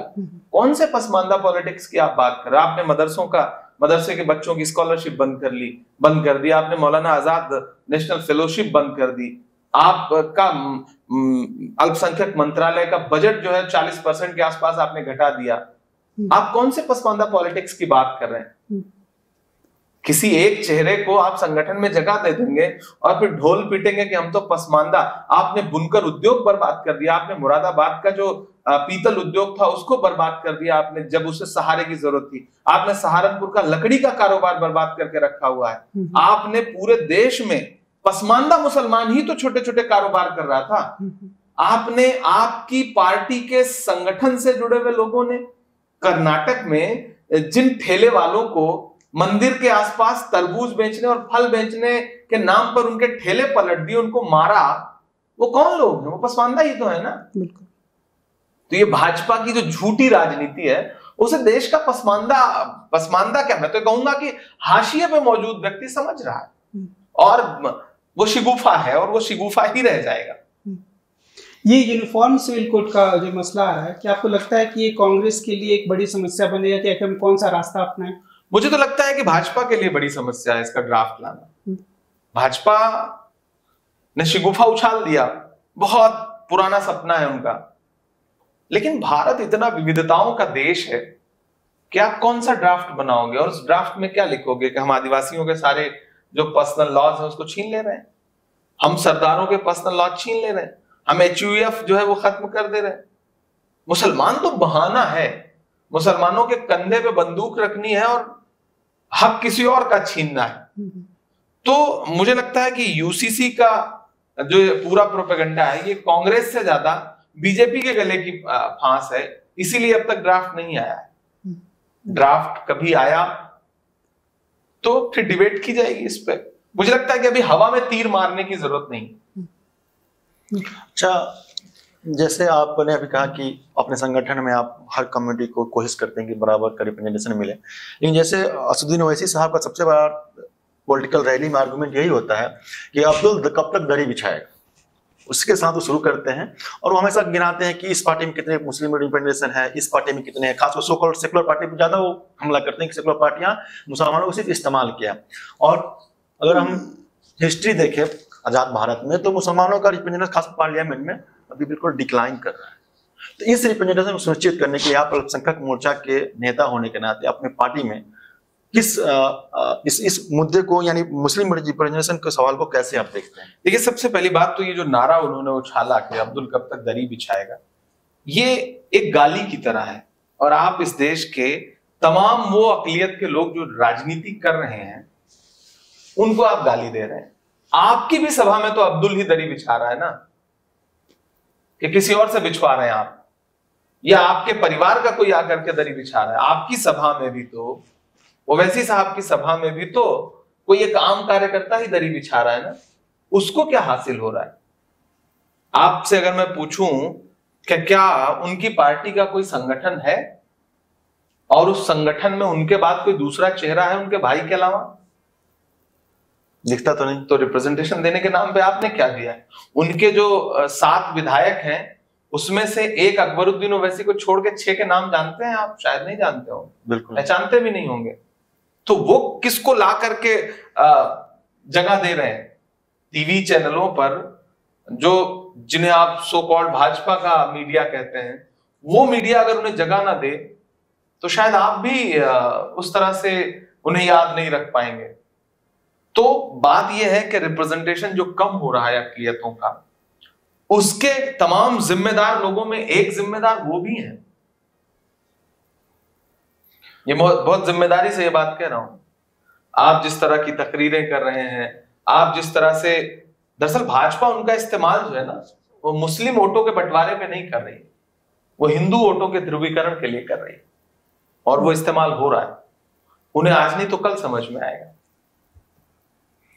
सबसे अगला सवाल ये कि आप आपने अभी कभी कहा कि राहुल गांधी आपके सर्वमान्य नेता हैं, देश में हो चाहे विदेश, इंटरनेशनल हो या नेशनल हो, आपके लिए एक ही नेता है वो राहुल गांधी। और आपने राजनीति में आने से पहले राहुल गांधी से कई बार मिले, जैसे कि आपने अभी इंटरव्यू में बताया। तो राहुल गांधी से जुड़े कुछ ऐसा इंसिडेंस या कोई ऐसा वाकया जो आपको ज्यादा मुतासिर किया हो और आप लगे नहीं राहुल गांधी ही अब हमारे नेता है? दरअसल किसी भी बौद्धिक व्यक्ति के लिए बड़ा मुश्किल होता है किसी एक बार में किसी को बहुत अपना नेता मान लेना। मेरे लिए भी बहुत मुश्किल था। तो एक बार में नहीं माना मैंने 10 मुलाकातें की, और हर मुलाकात में राहुल गांधी जो है वो कहीं ना कहीं दिल को छूते रहे। और जो उनकी सादगी है, देश को लेके जो विजन है और जो परसेप्शन था, उससे तो बिल्कुल अलग थे राहुल गांधी। मतलब जो उनकी इमेज थी बाहर, जो भारत जोड़ो यात्रा के बाद आज देश को पता चला कि राहुल गांधी तो ये है। मैंने 2017 से व्यक्तिगत मुलाकातों में उन्हें देखना शुरू किया। मैं अक्सर सोचा करता था कि काश देश का एक एक व्यक्ति राहुल गांधी से एक बार व्यक्तिगत तौर पर जरूर मिल ले। जिस दिन देश का व्यक्ति उनसे व्यक्तिगत मिल लेगा, उस दिन उसकी सारी अवधारणाएं एक झटके में टूट जाएंगी। और मैं राहुल जी का शुक्रिया अदा करूंगा कि उन्होंने भारत जोड़ो यात्रा निकाल के असली राहुल गांधी को देश से मिलवाया। और फिर देखिए भरम टूटे, और उसका व्यापक असर देश पर दिख रहा है, राजनीति पर दिख रहा है। राहुल जी के बहुत सारे वाक्य हैं। मतलब नहीं, मैं इसी बात पे ज्यादा जोर देना चाहता हूं कि आप कुछ ऐसे कि राहुल गांधी से सब लोग को मिलना तो मुश्किल है, हम तो मिल नहीं पाएंगे, ये मिल नहीं पाएंगे, चाहे और भी प्रदेश के सारी युवा तो मिल नहीं पाएंगे, लेकिन आप रेगुलर उनसे मिलते रहे। तो कोई ऐसा इंसिडेंट जो देश जाने, दुनिया जाने कि राहुल गांधी के व्यक्तित्व में ये सब खूबियां हैं जिनको लोग को जानना जरूरी है? देखिए, मैंने कहा ना, मैं बहुत सामान्य परिवार से हूँ, मेरे कोई राजनीतिक पृष्ठभूमि नहीं। आज भी राहुल जी ने कभी मुझसे मेरे पिता का नाम नहीं पूछा कि आपके पिताजी कौन है, शायद जानते भी नहीं होंगे। लेकिन मेरे जैसे व्यक्ति को संगठन में सबसे बड़े पद पर नेशनल चेयरमैन बनाया। वो परखते हैं लोगों को, भरोसा करते हैं। फिर उसके बाद मेरे जैसे एकदम, जो एक अवधारणा थी कि कांग्रेस पार्टी में राज्यसभा तो 50 साल 60 साल के ऊपर के एक मान्यता है, सारी पार्टियों में यही मान्यता थी। मेरे जैसे व्यक्ति को उन्होंने मतलब बिल्कुल दायरा तोड़ के 34 साल की उम्र में राज्यसभा पहुंचाने का फैसला। जिसका विरोध भी हुआ, आपके पार्टी के अंदर भी हुआ। विरोध तो किसी 60 साल के व्यक्ति को भेजा जाता तो उसका भी होता, तो वो तो होता ही रहेगा। आप जब कुछ करेंगे तो उसका मतलब लाश थी इसलिए तैरती रह गई, डूबने के लिए जिंदगी चाहिए। तो आप जब डूबेंगे तो कुछ गहराई होगी आप में, तभी डूबेंगे। तो जाहिर सी बात है, विरोध तो हम मुशायरों में इतना झेल के आए थे कि अब वो राजनीति में होने वाला विरोध बहुत गौड़ लगता है। तो राहुल जी पर्सनल बातचीत में बहुत पढ़े लिखे हैं। मुझे एक वाकया याद है जी कि एक बार मैं, जो अभी बकैती शब्द आया ना, तो एक बार उनसे बातचीत हो रही थी, तो मैंने कहा आपको कुछ देश के गैर राजनीतिक लोगों से मिलना चाहिए जो अलग अलग क्षेत्रों के हों। तो बोले उनसे मिलके क्या करना है? हमने कहा थोड़ी बकैती सीखनी है। तो बोले व्हाट इज बकैती? तो मैंने कहा ये इलाहाबादी शब्द है, थोड़ी लफाजी सीखनी पड़ेगी। वो बड़े सरल हैं, उनकी भाषा भी बड़ी सरल है, तो मतलब बहुत विनम्र है। व्यक्तिगत मुलाकात में वो आपको और विनम्र लगेंगे जितना वो राजनीतिक जिंदगी में लगते हैं। तो वो हंसने लगे, बोले ठीक है कुछ लोगों को बुलाना दो। तो मैंने कुछ लोगों की लिस्ट दी और उसमें आपके दिलीप मंडल जी भी थे और भी कई बड़े नाम थे जो अलग अलग विधाओं के लोग थे। ये सारे लोग गए, तकरीबन 10 या 12 लोग थे। तो उसमें एक प्रोफेसर थे, उससे उनसे बातचीत शुरू हुई। तो राहुल जी ने पूछा कि आप क्या पढ़ाते हैं? तो उन्होंने बताया, तो विवेकानंद जी का जिक्र आया कहीं पर। तो राहुल जी ने पूछा कि आप क्या सोचते हैं? तो उन्होंने जो अपना नजरिया था उन्होंने 2-3 मिनट में बताया। फिर राहुल जी ने 8 किताबें गिनाई कि मैंने विवेकानंद पर इनको पढ़ा, इनको पढ़ा, इनको पढ़ा, इनको पढ़ा, इनको पढ़ा। 8 किताबें। प्रोफेसर साहब तो हक्का बक्का, हम लोग भी एकदम चौंक गए। और उसके बाद उन्होंने कहा कि मैंने इनको पढ़ा और इनके नजरिए से विवेकानंद ये हैं, इनके नजरिए से ये हैं, अब बात करिए। विश्वास करिए उसके बाद प्रोफेसर साहब एक शब्द नहीं बोल पाए। फिर मैंने नॉर्मल किया, मैंने कहा भैया आप यहां से देखते हैं, ये यहां से देख रहे हैं और इनका नजरिया अलग है और आप अलग तरह से सोचते हैं। तो वो पर्सनल बातचीत में बहुत गहराई में किसी विषय पे जाना चाहते हैं। आप उनसे जब बात करेंगे राजनीति पर, तो वो राजनीति की जो फिलॉसफी है उस पर, उसकी तह में जाना शुरू करते हैं।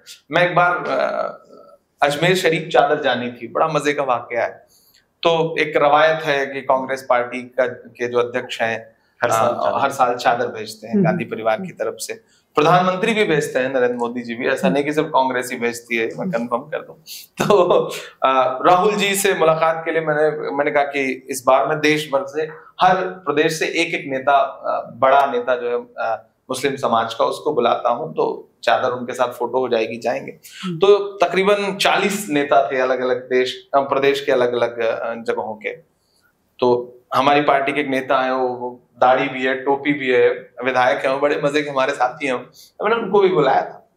तो बातचीत चलने लगी। तो राहुल जी ने कहा कि इस्लाम क्या है? तो चूंकि उनके दाढ़ी भी थी, टोपी भी, तो सबसे पहले उन्होंने ही बताया कि हाँ इस्लाम ये है। तो उन्होंने कहा कि नहीं। फिर उन्होंने एक वाकया सुनाया, बोले ये सुनिए और ये है इस्लाम। क्या था वो वाकया? वो, और उसका उन्होंने जो रेफरेंस दिया वो हदीस थी एक जी। तो उसका उन्होंने जो रेफरेंस दिया, हम सब चौंक गए, जितने लोग बैठे थे सब चौंक गए कि हदीस इनको कैसे पता। तो उन्होंने कहा कि मेरा एक दोस्त है जो कुली है। अच्छा, मतलब ये राहुल गांधी जी कह रहे हैं कि मेरा एक दोस्त है जो कुली है। ये तो ब्रेकिंग न्यूज है कि राहुल गांधी का दोस्त कुली है और उसने मुझे ये बात बताई है। मतलब हम सारे लोग चौंक गए कि राहुल गांधी का दोस्त कुली है और उसने ये बात बताई है। तो अच्छा, हम लोग चले आए, सब चौंक के आए। तो फिर मैं मुंबई गया कार्यक्रम में, तो मैं मंच से ये बात मैंने बोली कि हम राहुल जी से मिले थे और राहुल जी ने जब ये कहा तो मैं बड़ा प्रभावित हुआ। तो वो जो उनके दोस्त हैं जो कुली हैं, उन्होंने वो वीडियो सुना। अच्छा। तो फिर उन्होंने मेरा नंबर निकाल के मुझे फोन किया कि मैं वही कुली बोल रहा हूँ जो राहुल गांधी का दोस्त है। तो मैंने कहा कि मैं आपसे मिलना चाहूंगा। तो फिर वो एक दिन आए मुझसे मिलने के लिए और मैं उनसे मिला। तो मतलब उन्होंने राहुल जी से जुड़े बहुत वाक्य बताए कि किस तरह से राहुल जी जब मैं जाता हूं तो मुझे सुनते हैं, बैठते हैं। तो राहुल जी में जो सब कुछ जानने की एक जिज्ञासा है ना, वो एक बड़े स्कॉलर में होती है। और राहुल जी बहुत बड़े स्कॉलर हैं, दरअसल बहुत बड़े। ये एक सवाल मैं करना चाहूंगा कि जो बाकी दलों के नेता हैं, खासतौर पर भारतीय जनता पार्टी के नेता, उससे आप लोगों का व्यक्तिगत संबंध कैसा रहता है? जो तनातनी चलती है वो बाहर भी चलती है या फिर दोस्ती रहती है? एक्चुअली उस पार्टी में भी कुछ अच्छे लोग हैं, ऐसा नहीं कि हर जगह। बहुत सारे लोग हैं जो हमारे यहाँ से ही गए हैं। तो और जो उनके यहाँ भी कुछ लोग हैं थोड़े बहुत बौद्धिक हैं। हालांकि सुषमा स्वराज जी के बाद, अरुण जेटली जी के बाद वो परंपरा कम सी हो गई है। लेकिन जो कुछ अच्छे हैं वो बेचारे इतना ज्यादा डरे सहमे रहते हैं कि वो सेंट्रल हॉल में भी साथ बैठने से डरते हैं। अब तो सेंट्रल हॉल का भी कंसेप्ट सुने खत्म हो रहा है। अभी पुरानी मैच चल रहा है, इसलिए वहां तक तो रहेगा ही। प्रधानमंत्री जी तो उनका चले तो किसी को साथ में बैठने दें। तो मुझे याद है कि मैंने जब पहली स्पीच की पार्लियामेंट में, तो पार्लियामेंट इस मामले में थोड़ी सी आपको छूट देती है। सारे दलों के नेता एक साथ बैठ के कॉफी पी लेते हैं, जब बीच में छुट्टी होती है तो लंच ब्रेक होता है, तो ये एक रवायत थोड़ी बहुत बची है। बाहर तो बहुत ही मुश्किल है लोगों का एक दूसरे से संवाद करना, और भाजपा सरकार भी नहीं चाहती कि लोग एक दूसरे से संवाद करें। लेकिन कांग्रेस आपको कभी मतलब इस तरह की बंदिश नहीं डालती। तो हमारी पार्टी के जो लीडरान हैं, खरगे जी बैठ जाते हैं तो बहुत सारे भाजपा के नेता हैं जो कटसी में नमस्कार दुआ सलाम। तो जब मैंने स्पीच की, तो पहली स्पीच जो मेरी थी वो इलाहाबाद विश्वविद्यालय में फीस वृद्धि को लेकर के थी, जिसमें मैंने देश भर के कैंपस जो है उन पर बात की। तो मुझे भाजपा के कम से कम 10 नेताओं ने अलग से आए सेंट्रल हॉल में और प्रशंसा की, बोले हम सरकार में हैं, हम नहीं बोल सकते, लेकिन आपने बहुत जेन्युइन सवाल उठाया और बहुत अच्छा बोला आपने। इस देश के एक बड़े नेता ने मुझसे कहा कि आप टिपिकल मुस्लिम नेताओं जैसे नहीं है। तो मैंने कहा मैं इस देश का एक जिम्मेदार नागरिक होने के नाते मैं राजनीति में बतौर सांसद ये थोड़ी सोचता हूं कि मैं मुस्लिम सांसद या हिंदू सांसद, हम तो बतौर सांसद जो हमारी जिम्मेदारी है उसको निभा रहे हैं। तो है बहुत सारे लोग जो मिलते हैं, लेकिन इस मौजूदा सरकार में बड़े डरे सहमे से रहते हैं। वो कम संवाद करते हैं, जबकि होना चाहिए, जो पहले रवायत थी। संसद पे बात आई तो एक सवाल याद आया कि संसद सत्र चल रहा है, पर मणिपुर मुद्दे पे विपक्ष बिल्कुल मुखर है और ये सरकार कुछ बिल्कुल मौन है। और मणिपुर पे आपने एक नज्म पढ़ी जो आज इन दिनों बहुत ही लोग इसको सराहना कर रहे हैं। लोग बहुत मतलब सोशल मीडिया पे, ये मीडिया हर 10 मिनट पे आपको दिख जाता है कि ईमान प्रतापड़ी का ये शायरी, खासकर मणिपुर पे। तो मैं चाहता हूँ उस मणिपुर की जो शायरी है आप थोड़ा। हाँ, वो नज्म मैंने कही जब मणिपुर का इशू शुरू हुआ, और जिस दिन उस बेटी का वीडियो, महिलाओं का वीडियो देश के सामने आया, तो जाहिर सी बात है मैं शायर हूं, तो मैं भी उससे बहुत संवेदनशीलता के साथ उससे बड़ा प्रभावित हुआ। और फिर मैंने नज्म कही, और सरकार बोलने नहीं दे रही है पार्लियामेंट में। मैंने तो एक प्रिविलेज होता है एमपीज को, स्पेशल मेंशन एक नियम है कि जिसके तहत आप कोई बहुत जरूरी मुद्दा उठाना चाहते हैं तो आप लिख कर देते हैं कि ये मैं उठाना चाहता हूं। जो आप देख के पढ़ते हैं उसका नियम है कि आपने जो लिख के दिया है उतना ही पढ़ेंगे आप, उससे इतर कुछ नहीं बोल सकते। तो मैंने वो कविता स्पेशल मेंशन में लिख के दी कि सरकार मणिपुर पर बोलने नहीं दे रही है, लेकिन मुझे एक कविता सुनाने दे संसद के अंदर। लेकिन वो नहीं अप्रूव किया, नहीं सुनाने दिया गया, क्योंकि सरकार ने तो मणिपुर शब्द बैन कर रखा है लगभग पार्लियामेंट के अंदर, आप उस पर बात भी नहीं कर सकते। मैं वो नज्म का एक बंद आपको सुना देता हूं कि दर्द अपना किसे अब सुनाए सुनो, जख्म जाकर कहाँ अब दिखाए सुनो, रोए चीखें या फिर गिड़गिड़ाए सुनो, मैं मणिपुर हूँ मेरी सदाएं सुनो, मैं मणिपुर हूँ मेरी सदाएं सुनो, मैं मणिपुर हूँ मेरी सदाएं सुनो, मेरी सांसों पे पहरा भला किस लिए, रूह पर जख्म गहरा भला किस लिए, मेरे लोगों के घर जान और माल का मोल कुछ भी न ठहरा भला किस लिए, सर पटकने गली किसकी जाए सुनो, सर पटकने गली किसकी जाए सुनो, मैं मणिपुर हूँ मेरी सदाएं सुनो, मैं मणिपुर हूँ मेरी सदाएं सुनो, कि सब्ज वादी मेरी इन दिनों जर्द है, क्या बताऊं मेरा कौन हमदर्द है, जिन पहाड़ों पे था नाज मुझको कभी, उन पहाड़ों से ऊंचा मेरा दर्द है। आ गई हैं हजारों बलाएं सुनो, आ गई हैं हजारों बलाएं सुनो, मैं मणिपुर हूं मेरी सदाएं सुनो, मैं मणिपुर हूं मेरी सदाएं सुनो। बहुत सुंदर, बहुत तो एक अगले आप सेक्शन में जाना चाहेंगे नौशाद? मैं आखिरी अभी और भी सवाल बस एक छोटा सा सवाल है।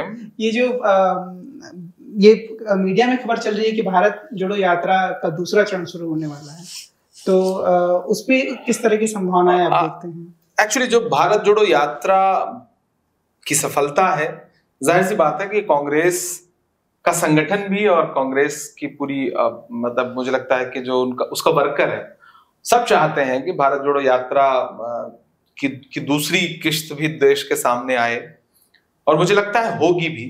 अभी तिथि कंफर्म नहीं है, उसका शेप कंफर्म नहीं है। बहुत सारे लोगों के सुझाव हैं कि वो जिस तरह से पूरी पैदल यात्रा हुई थी, पैदल यात्रा पूरी ना हो करके जो प्रमुख शहर हैं वहां हो, बाकी जगहों पे गाड़ियों से हो। तो अब मुझे लगता है कि राहुल जी से अभी फाइनल वार्ता होने के बाद ये तय हो जाएगा और उसकी तिथि आ जाएगी। लेकिन हम सब चाहते हैं कि भारत जोड़ो यात्रा पार्ट 2 भी देश के सामने जरूर आए। भारत जोड़ो यात्रा से एक और सवाल जुड़ गया कि ऐसा माना जाता है मीडिया में, खासकर दो चीजें माना, एक कि भारत जोड़ो यात्रा के बाद राहुल गांधी की छवि में एक भयानक उछाल आया है, मतलब राहुल गांधी बिल्कुल एक नए अवतार में दिखने लगे हैं, पहला चीज। दूसरा चीज कि राहुल गांधी भारत जोड़ो यात्रा के थ्रू मुस्लिम वोटरों को लुभाने में कामयाब हुए हैं। और आपको मैं जब सोशल मीडिया पे मैं रिसर्च कर रहा था इंटरव्यू से पहले, तो मैं देखा कि आप मुसलसल खासकर साउथ इंडिया में लगातार आप राहुल जी के साथ चले हैं, उसके बाद महाराष्ट्र में और दिल्ली में भी, मतलब हर जगह रहे, बीच में कभी कभी आप लेकिन ऑलमोस्ट आप साथ दिखे हैं। तो राहुल गांधी, क्या ये सच है कि मुस्लिम वोटरों को मतलब फोकस था होगा कि हमें मुस्लिम कम्युनिटी को अपने और खींचना है? नहीं, ऐसा पूरे भारत को अपने साथ जोड़ना है। और मीडिया मुझे लगता है कि कम आंक रही है भारत जोड़ो यात्रा के असर को। सिर्फ मुस्लिम वोटर नहीं, इस देश का हर अमन पसंद इंसान मुझे लगता है कि दायरा तोड़ करके जो कभी कांग्रेस के प्लेटफॉर्म पे नहीं आए होंगे वो भी इस भारत जोड़ो यात्रा में आए। मैं व्यक्तिगत जिनको जानता हूं जो कांग्रेस की आलोचना करते रहे हैं, मतलब जिन्होंने कांग्रेस की आलोचना में नई नई पार्टियां तक खड़ी करवाई, वो कांग्रेस के साथ पूरा चले। तो ऐसे में मैं ये मानता हूं कि भारत जोड़ो यात्रा ने इस देश की राजनीति को एक नई दिशा दी है और एक नया विकल्प भी दिया है। वो तमाम लोग जो हताश थे, निराश थे भाजपा के शासनकाल से, जिन्हें लगता था कि नहीं अब सारे चिराग बुझ चुके हैं, उन्हें लगा कि नहीं यार एक मशाल जली है और इस मशाल की रोशनी से देश फिर से रोशन होगा, तो वो उस कतार में चल पड़े राहुल जी के साथ। मैं लगातार साथ था, बीच में गुजरात चुनाव के प्रचार में था तो इसलिए कुछ दिन के लिए चला गया था, बाकी मैं पूरा साथ था। और मैंने देखा कि इस देश का हर पीड़ित व्यक्ति वो निकल के घरों से आया। कश्मीर में जहां आशा भी नहीं कर सकते थे आपके लोग निकल के आएंगे, वहां हजारों का हुजूम था, तो सबको लुभाया। उस भारत जोड़ो यात्रा के दौरान बहुत सारे ऐसे इंसिडेंट मिले, राहुल गांधी बहुत सारे लोगों से फैमिली में मिलते थे। तो आप तो मुसलसल बिल्कुल कन्याकुमारी से कश्मीर तक साथ रहे हैं, तो क्या कुछ उस भारत जोड़ो यात्रा से जुड़े कुछ ऐसे इंसिडेंट्स आपको याद हैं जो आप शेयर करना चाहेंगे? 2 वाक्य हैं जो मैं कहना चाहूंगा। राहुल जी कितना स्टैंड लेते हैं, मैंने इस चीज को मतलब मैंने देखा है। आपको याद होगा कि राहुल जी जब केरल में थे तो उस दौरान भाजपा ने जो पहला हमला किया राहुल गांधी पर वो उनकी टी शर्ट को लेकर किया। दूसरा हमला किया कि कुछ पादरी थे जो राहुल जी से मिले थे, तो मेरा ख्याल है कि क्रिश्चियनिटी पे हर धर्म गुरु जब मिलता है तो अपने धर्म की खूबियां, अपने धर्म की बड़ाई सामने वाले से करता है और नेता तो सबको सुनता है। तो कुछ पादरी मिले थे जिन्होंने ईसाई धर्म की प्रशंसा की थी राहुल जी से, तो उसका एक पर्टिकुलर एक वीडियो काट करके भाजपा ने बहुत चलाया था। कि नहीं देखिए तो ईसाई धर्म की तारीफ सुन रहे हैं राहुल गांधी। तो खूब मीडिया ने चलाया था। जिस दिन यात्रा मेरा ख्याल है कि केरल पहुंची थी, इंटर की थी, उसके बाद की बात है, मैं पीछे चल रहा था राहुल जी के बिल्कुल पास। तो मैंने देखा कि वो जिस इलाके से गुजर रही थी वहां ईसाई समुदाय के लोग बड़ी तादाद में थे। मैंने देखा कि कुछ फादर पूरी पोशाक में, जैसे कपड़े पहनते हैं, उस पोशाक में सड़क के किनारे खड़े थे। जो टीम चलती है उस पर मीडिया का बड़ा असर होता है, वो खबरें बड़ा प्रभावित करती हैं। तो वो चाहती है कि नेता आज बचे।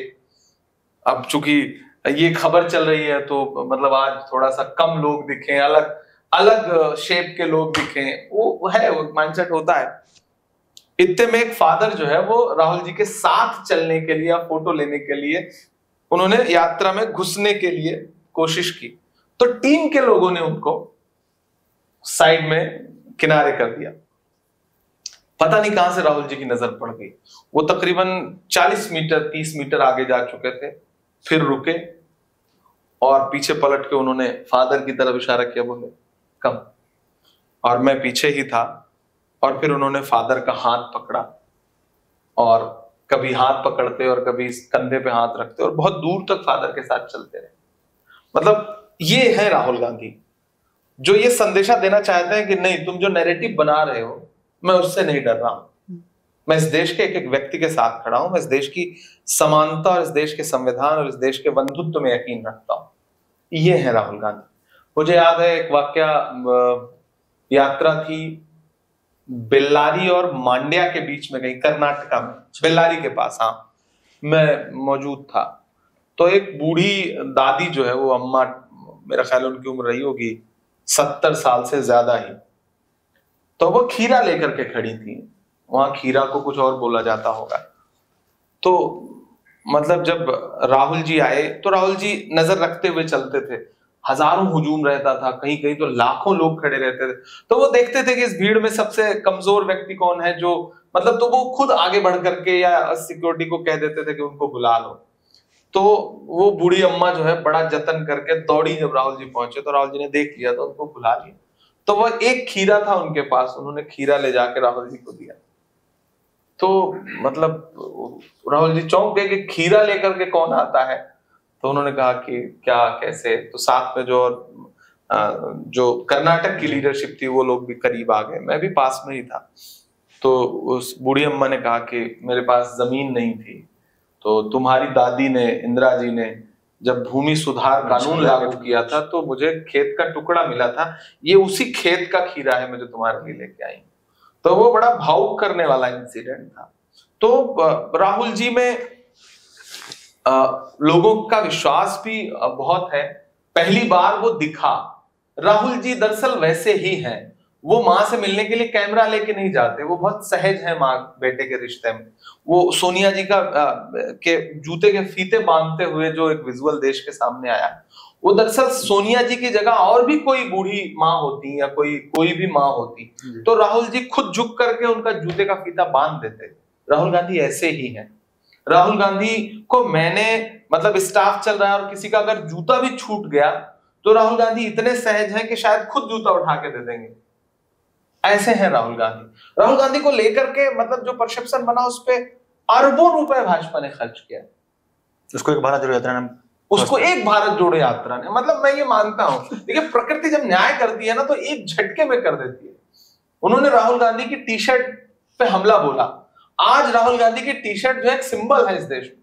जैसे गांधी कम कपड़े में धोती पहन करके निकले तो अंग्रेजों ने हमला बोला ना कि एक निर्वस्त्र आदमी क्या करेगा, अधनंगा आदमी।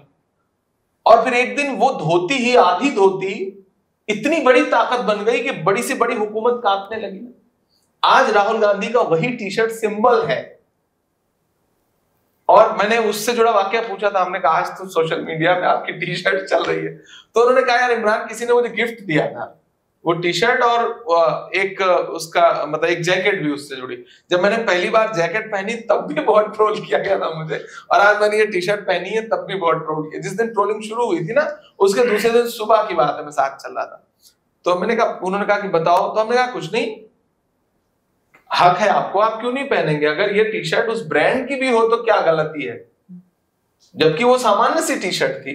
तो फिर उसके बाद राहुल जी थोड़े जिद्दी भी हैं, उन्होंने सोचा कि हम टी शर्ट में ही चलेंगे। फिर तो हालत ये हो गई कि पूरी भाजपा उनका तापमान चेक करवाने के चक्कर में अपना तापमान कम करवा बैठी थी। भाजपा का एक एक नेता टिप्पणी कर रहा था उस पर, तो वो बौखलाहट थी भाजपा की।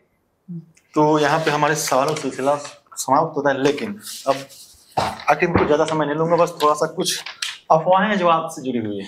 अच्छा, मैं चाहता हूँ उस अफवाह को आपसे जान के, मतलब ताकि दर्शकों को जान पाए कि अफवाह में कितनी हकीकत है या कितनी ये अफवाह है। ऐसे पहला अफवाह है कि जब आप कांग्रेस पार्टी से राज्यसभा सांसद नहीं बने थे, तब आम आदमी पार्टी और समाजवादी पार्टी से आपको राज्यसभा का टिकट ऑफर किया गया था, क्या ये सच है?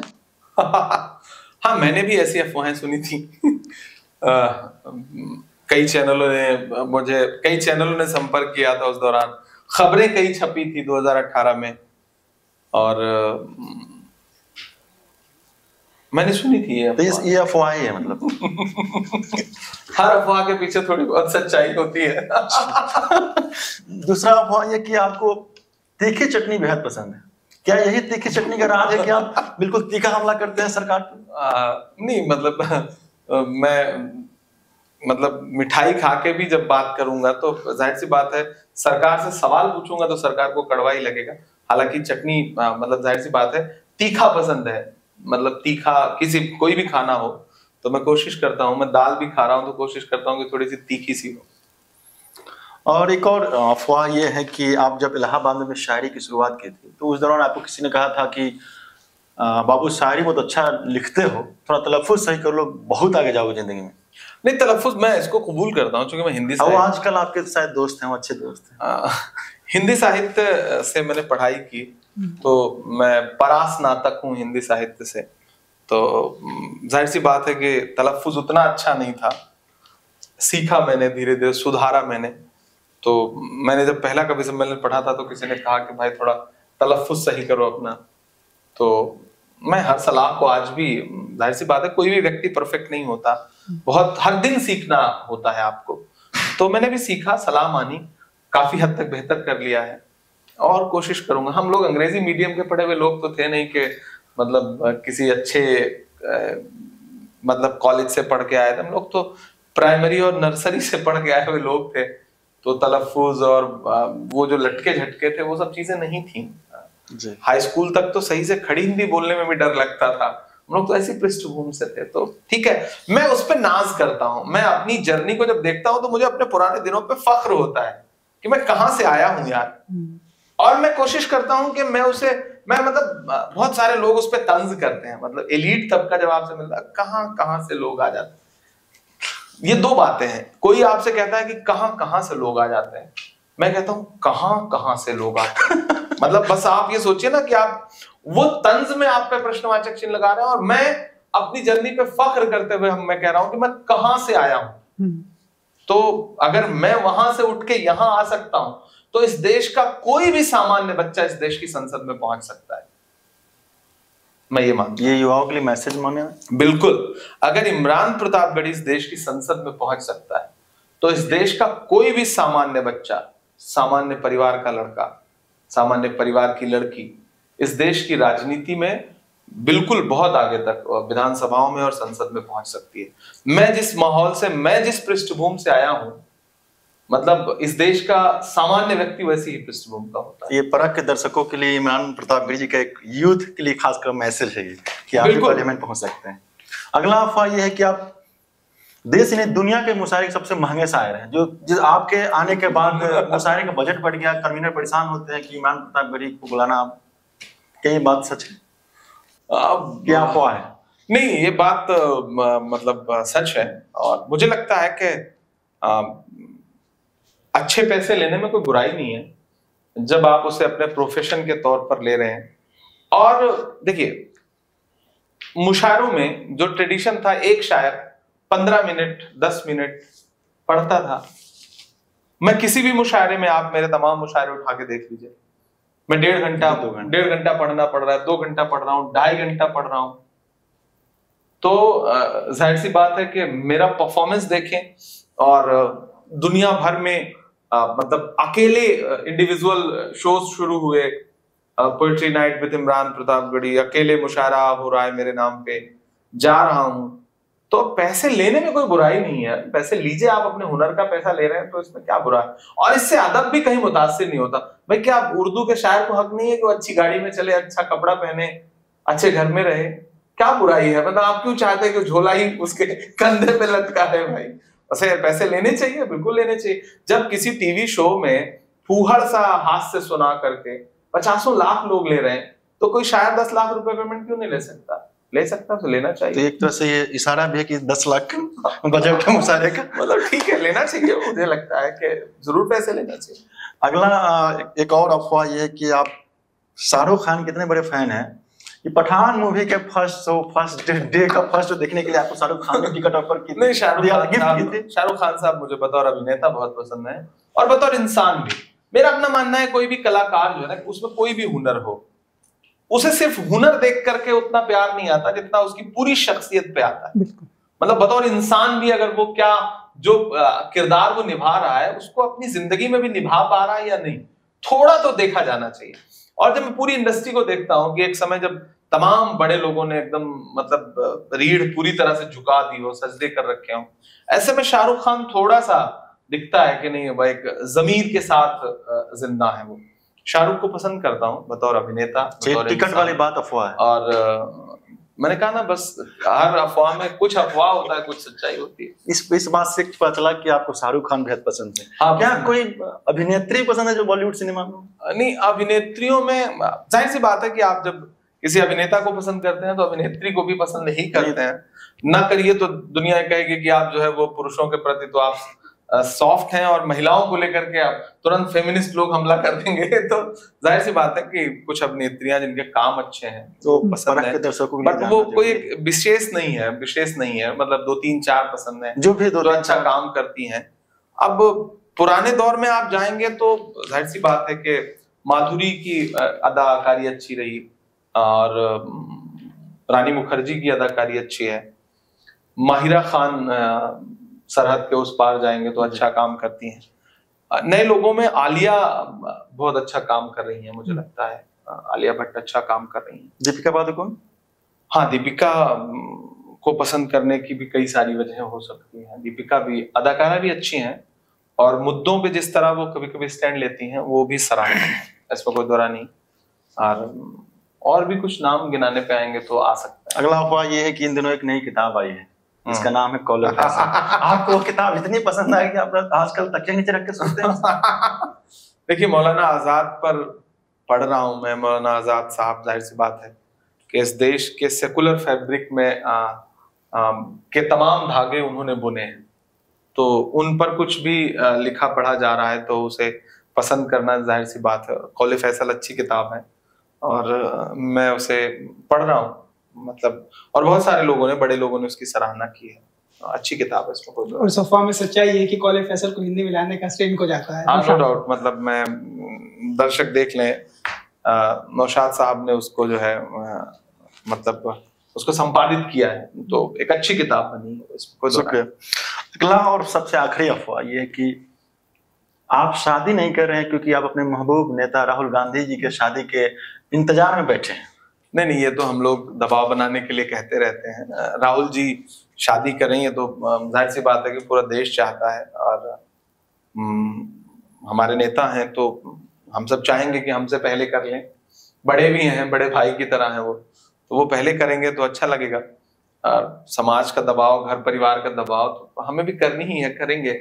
अभी 24 तक तो इतनी व्यस्तता है और इतनी लड़ाइयां हैं राजनीतिक के, समय नहीं है।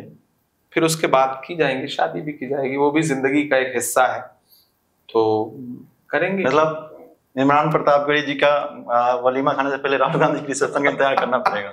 नहीं, हम सब तो मतलब उस दिन लालू जी ने कहा राहुल जी से, मैं भी अपील कर रहा हूँ। कल जो वीडियो जारी किया राहुल जी के यूट्यूब चैनल पे, तो हरियाणा की जो किसान महिलाएं आई हैं वो भी सोनिया जी से कह रही हैं, तो सोनिया जी तक ने कह दिया कि हाँ मतलब लड़की ढूंढो। तो मतलब चारों तरफ से दबाव बन रहा है, तो मुझे लग रहा है कि राहुल जी किसी और बात पे भले दबाव में ना आए, इस बात पे तो उन्हें दबाव में आना पड़ेगा। चलिए, अब ये अफवाह का ये सिलसिला अब यहाँ समाप्त, लेकिन इसके बाद कुछ ऐसे व्यक्ति का मैं नाम बताऊंगा आपको जिसपे मैं मतलब नाम आते आपके जहन में जो इंस्टेंट पहला लाइन आता है, वो बस उसका एक लाइन का जवाब होना चाहिए कि इंस्टेंट जो दिमाग में आता हो। पहला तो शुरू करें। हाँ, अन्ना हजारे।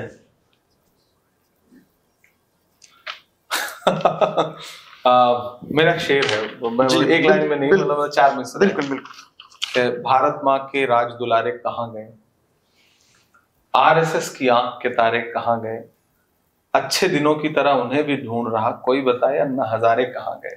तो हम सब ढूंढ रहे हैं कहाँ है वो, जो सब्जबाग उन्होंने दिखाए थे, बड़ी बड़ी जो बातें की थी, वो सारी बातें कहाँ हैं और वो कहाँ हैं, हम सब तलाश रहे हैं।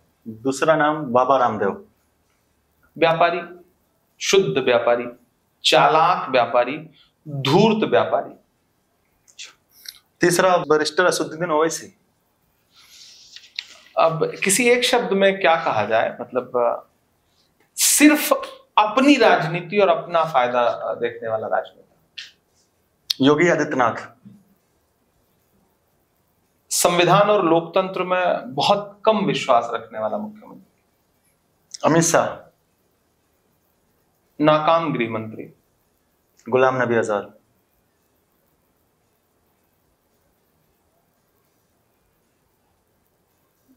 ना खुदा ही मिला, ना विसाले सनम, ना इधर के रहे ना उधर के रहे। शुक्रिया। लेकिन अब मैं एक शायर का इंटरव्यू करने आया हूँ, तो मैं ये उम्मीद जरूर करूंगा और हमारे दर्शक भी उम्मीद कर रहे हो कि एक आखिर में, और हालांकि आपने बीच में अपने नज्म सुना है, लेकिन मैं चाहता हूँ अब तक, जब तक अपने कैरियर में जितने नज्म पढ़ी हो, उस पूरे नज्म में जो सबसे बेहद आपके दिल के करीब हो, वो हमारे दर्शकों के लिए आप प्लीज। एक्चुअली ये बहुत मुश्किल सवाल है, क्योंकि किसी एक माँ से ये पूछा जाए कि वो अपने किस बच्चे को ज्यादा प्यार करती है, तो उसके लिए मुश्किल होगा। वक्त वक्त पर बहुत सारी नज़में आई, कुछ बहुत पॉपुलर हुई, कुछ ऐसी थीं जो बहुत दिल के करीब थीं, जितना सुनी गई उससे ज्यादा अजीज थी खुद को। तो बहुत मुश्किल है मेरे लिए फैसला कर पाना। मुझे मेरी मदरसे की नज्म बहुत पसंद है, कश्मीर की नज्म कहने के लिए बहुत पढ़ना पड़ा, बहुत समझना पड़ा, तो वो बहुत दिल के करीब है। फलस्तीन की नज्म बहुत करीब है। नजीब की नज्म मुझे लगता है कि हिंदुस्तान के घर घर में सुनी गई और बहुत सुना उसे लोगों ने। मैं एक चीज क्लियर करूं, मैं टीवी का बनाया हुआ शायर नहीं था, टीवी का स्टार, मैं टीवी का बनाया हुआ स्टार नहीं था जी। मुझे मतलब घर घर तक पहुंचने का दूसरा जरिया था मेरे पास। मुशायरे इस देश में, मतलब दिल्ली में बैठे हुए लोग समझ पाए या ना समझ पाए, लेकिन देश में जहां भी हिंदी उर्दू बोली जाती है वहां मुशायरे और कवि सम्मेलन का बहुत बड़ा रोल है। और एक बड़ा तबका सुनता है। और जब से मोबाइल आ गया जिंदगी में और सोशल मीडिया, यूट्यूब आ गया, फेसबुक, ट्विटर, तब से मतलब टीवी से लोगों का जी उब गया। मुझे टीवी ऑन किए हुए कई साल हो गए होंगे, मतलब मैं टीवी नहीं देखता, क्योंकि दुनिया सिमट के मोबाइल में आ गई। तो मुझे लोगों ने बहुत करीब से देखा है। मैंने ऐसे ऐसे विजुअल्स देखे हैं कि लोग आईसीयू में हैं और होश आया है, तो मैंने विजुअल देखे हैं कि मेरी नज़में सुन रहे हैं मोबाइल में। तो मुझे उस शिद्दत के साथ लोगों ने प्यार किया है, क्योंकि उन्हें लगता है कि मैं उनकी बात कह रहा हूं, उनके दिल में जो है वो मैं उसे जबान दे रहा हूं। तो मेरी तमाम नज़में हैं जो बहुत मुझे पसंद है, लेकिन क्या सुनाऊं, कुछ सुनाने जैसा। फिलिस्तीन, मदरसा, नजीब, ये तीनों में से कोई आप? नजीब वाली नज्म का एक बंद सुना देता हूं कि सुना था कि बेहद सुनहरी है दिल्ली, समंदर सी खामोश गहरी है दिल्ली। सुना था कि बेहद सुनहरी है दिल्ली, समंदर सी खामोश गहरी है दिल्ली। मगर एक माँ की सदा सुन न पाए, तो लगता है गूंगी है, बहरी है दिल्ली। वो आंखों में अश्कों का दरिया समेटे, वो उम्मीद का एक नजरिया समेटे। यहाँ कह रही है, वहां कह रही है, तड़प कर के ये माँ कह रही है, नहीं पूछता है कोई हाल मेरा, कोई ला के दे मुझे लाल मेरा, कोई ला के दे मुझे लाल मेरा, कोई ला के दे मुझे लाल मेरा। सुना था कि बेहद सुनहरी है दिल्ली, समंदर सी खामोश गहरी है दिल्ली। शुक्रिया। तो इमरान प्रतापगढ़ी जी, आपको बहुत बहुत धन्यवाद। और ये बातचीत का जो लंबा सिलसिला, ये पूरा वक्त कैसे बीता हमें इसका अंदाजा नहीं रहा। बहुत रोचक तरीके से आपने बातों को रखा, नज़में सुनाई, अपनी यात्रा के बारे में बताया। और सच में जो युवा हैं जो देख रहे हैं इस कार्यक्रम को, इमरान प्रतापगढ़ी जी एक मिसाल के रूप में हमारे सामने हैं कि किस तरीके से जिस चीज़ को आप महसूस करते हैं, जिसमें आपकी रुचि है, जो आप करना चाहते हैं, उसी रास्ते पर आप चलें, आगे बढ़ें और ईमानदारी के साथ, शिद्दत के साथ मेहनत करते रहें तो आप आगे तक जरूर पहुंच सकते हैं। समय देने के लिए इमरान प्रतापगढ़ी जी, आपको बहुत बहुत धन्यवाद। एक छोटा सा अनुरोध था जो नौशाद ने कहा था कि आपसे हम करें कि आप दर्शकों से अगर ये रिक्वेस्ट करें तो परख को जरूर सब्सक्राइब करें, तो शायद हमारे चैनल को थोड़ा जरूर। मैं तमाम दर्शकों से अनुरोध करूंगा कि परख के YouTube चैनल को सब्सक्राइब करिए, क्योंकि जो मीडिया की जो भागदौड़ और चिल्लपों है उससे अलग हट करके अच्छे विषयों पर और ज्ञानवर्धक चीजें आपको परख के YouTube चैनल पे मिलेंगी, तो आप जरूर सब्सक्राइब करिए। Thank you. औपचारिक रूप से ये इंटरव्यू खत्म हो गया, लेकिन एक सवाल मेरे दिमाग में बच गया, सोच रहा हूँ पूछ लूं। पूछ लीजिए। क्या आप जिस तरह आजकल मेन स्ट्रीम मीडिया के पैरेलल सोशल मीडिया पे, खासकर यूट्यूब पे बहुत सारे यूट्यूबर की बाजारें खुल गई हैं, ऐसे में क्या आपको लगता है कि जो मेन स्ट्रीम के मीडिया छोड़कर यूट्यूब पे गए हैं, क्या एक इमरान प्रतापगढ़ी का इंटरव्यू करने से वो लोग बचते हैं? वो तब भी देखिए, मीडिया के चैनलों पे बैठ के जो व्यक्ति सबसे ज्यादा भाषण देता है कि वो जातिवाद, समाजवाद मतलब अपने समाज से जुड़ी हुई चीजें और क्षेत्रीयता से परे है, दरअसल वो ज्यादातर लोग जानते हैं कि एक वर्ग है जो उनका दर्शक भर है, उस वर्ग को बतौर नेता वो कभी कबूल नहीं कर सकते। तो ऐसे किसी भी व्यक्ति को वो ना तो अपने चैनल पे जगह देते थे, ना तो वो कभी यूट्यूब पे जगह देंगे। और ऐसे तमाम वो लोग हैं जिनमें लोगों का बड़ा भरोसा है, तो मैं उनके नाम लेकर के भरोसा तोड़ना नहीं चाहता, लेकिन वो सब अपनी राजनीति कर रहे हैं, ये लोगों को समझना चाहिए। शुक्रिया। शुक्रिया।